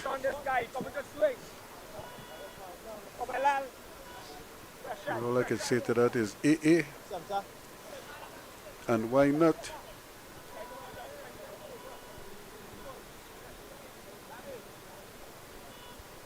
Well, EE has come out to join them now, Alex Ali. Now we have the left hand, right hand predicament. And that one is slapped down to the man at mid-off, but he cannot get a run there. He hit it so hard, but he hit it straight to him. They still need 13, but they have 14 balls. And that one is clipped away nicely. There's a man out there. And they only get one, so that's not a bad going at all. Again, hitting across the line of the ball. If he had hit it, maybe hit it a little straight, I probably could have gotten it past mid-wicket region, but he went straight down to square leg almost. Just the symptoms of T10 cricket. Lose your shape so often. And so many times you end up losing your shape, and it still goes for 6. Yep. And that's a no ball. Well, they didn't get a run, but they get a free hit. It's gone bad to worse for Kevin Laltier. It's shaping up to be a decent over, apart from that boundary, but now provides them with an opportunity to accelerate even more. And this would be a wide. So he's going to have to do it again. Well, well, well. So you give away the run for the no ball. Now you give away a run for a wide. And you still have to bowl. The free hit is still on.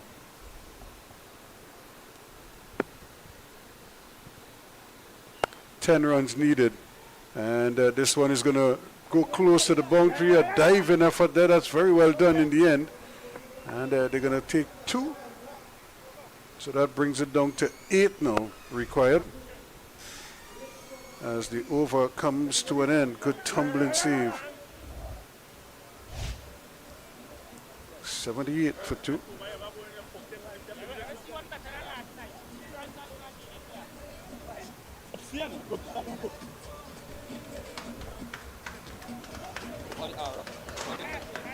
Kisto is 15. Ali, who's just arrived at the creases on 1. They need 8 runs and they have 12 balls.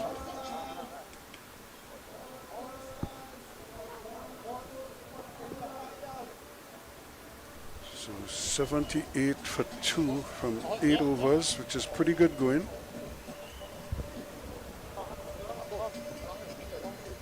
From their 8 overs, there was 66 for 3. So it'll be Tevon Jadu again. Change of ends for him.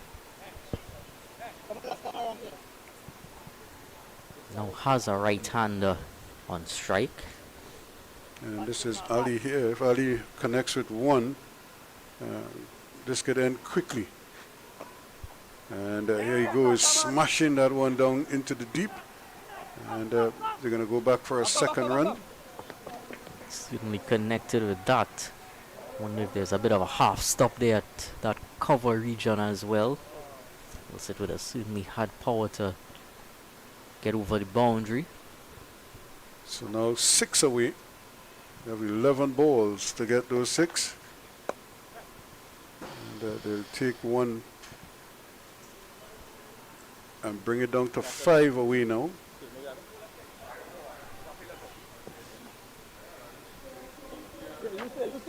So Ali is on 4. 4 from 4. Kisto is 15 from 10. He played a wonderful innings here. He was complimenting Clark. Now, can he finish the job here? And he's trying to fetch it from outside the off stump. They're going for 1. And a little bit of bubble will allow them to complete 2 quite comfortably. You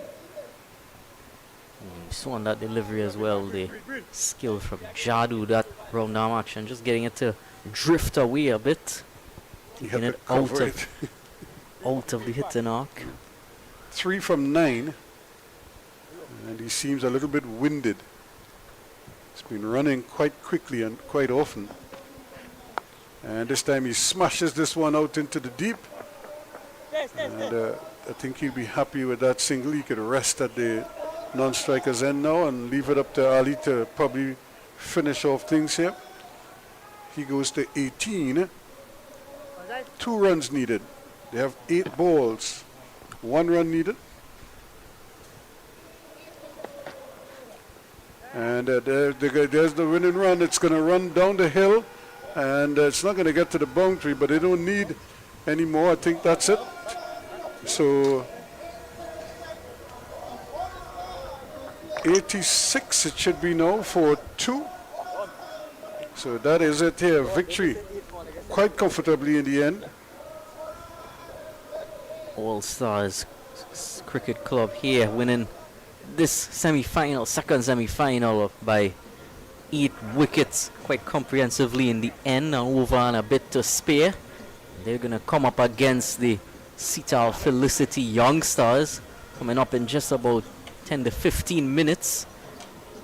Be here ready to bring you coverage of that final.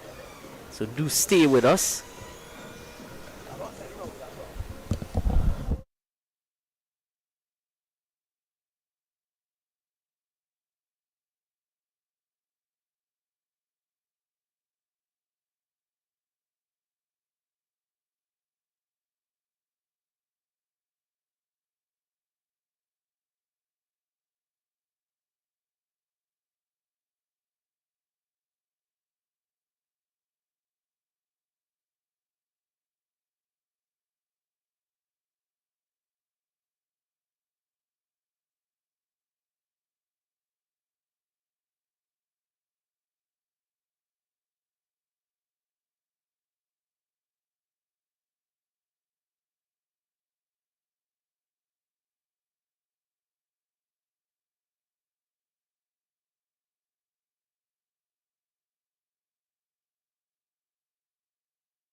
Let's go.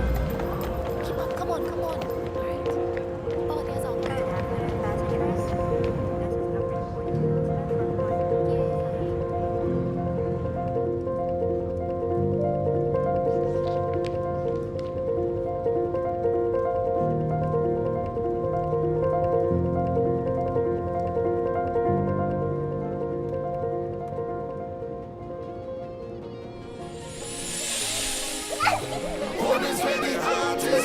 Yay.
get you anything today?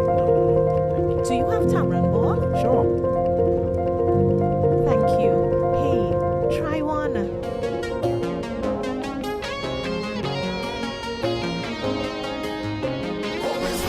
Enjoy making tamarind ball. Every one of a place that they're attached to. They beat your heart just like a patch through. No matter how you circumnavigate around the globe, you always feel like running back to. They say home is where the heart is. So welcome home. Welcome home. Let's go. Keep up. Come on, come on. Alright. Oh, there's our Passengers, this is number 14 announcement from Yay.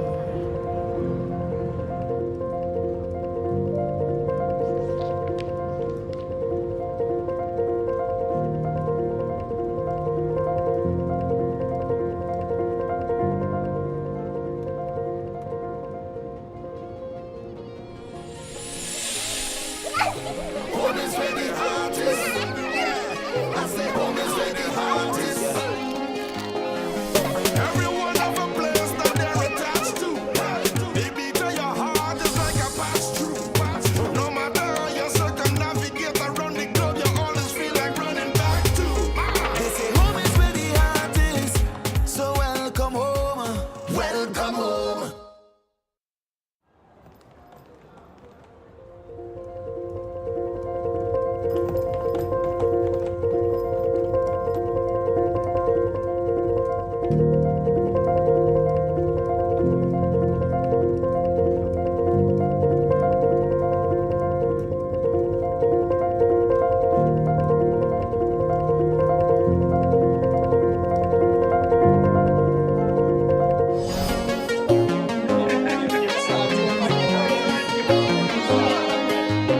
Home is where the heart is.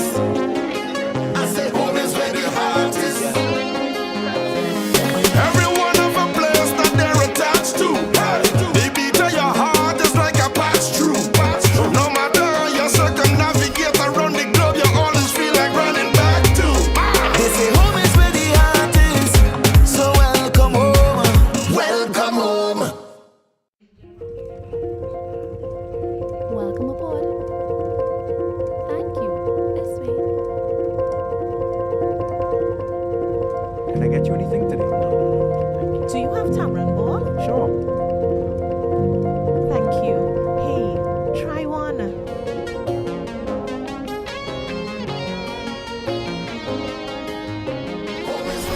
Enjoy making tamarind ball. I say home is where the heart is. Every one of a place that they're attached to. They beat your heart just like a patch through. No matter how you circumnavigate around the globe, you always feel like running back to. They say home is where the heart is. So welcome home. Welcome home. Let's go. Keep up. Come on, come on. Alright.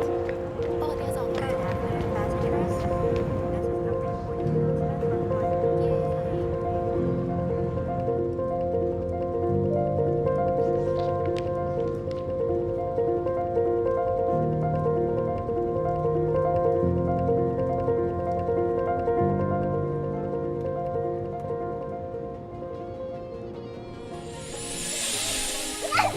Home is where the heart is.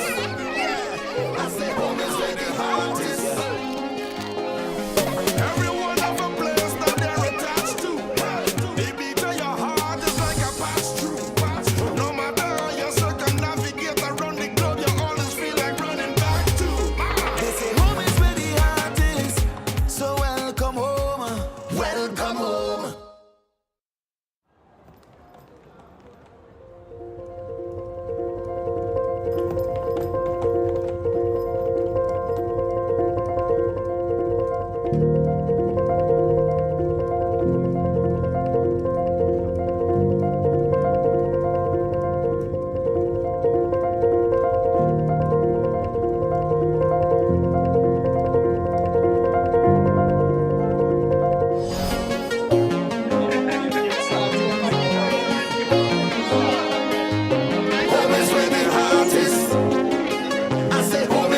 leken inte målet. I say home is where the heart is. Every one of a place that they're attached to. They beat to your heart is like a patch through. No matter how you circumnavigate around the globe, you always feel like running back to. They say home is where the heart is. So welcome home. Welcome home. Let's go. Keep up. Come on, come on. Alright. Ball is out.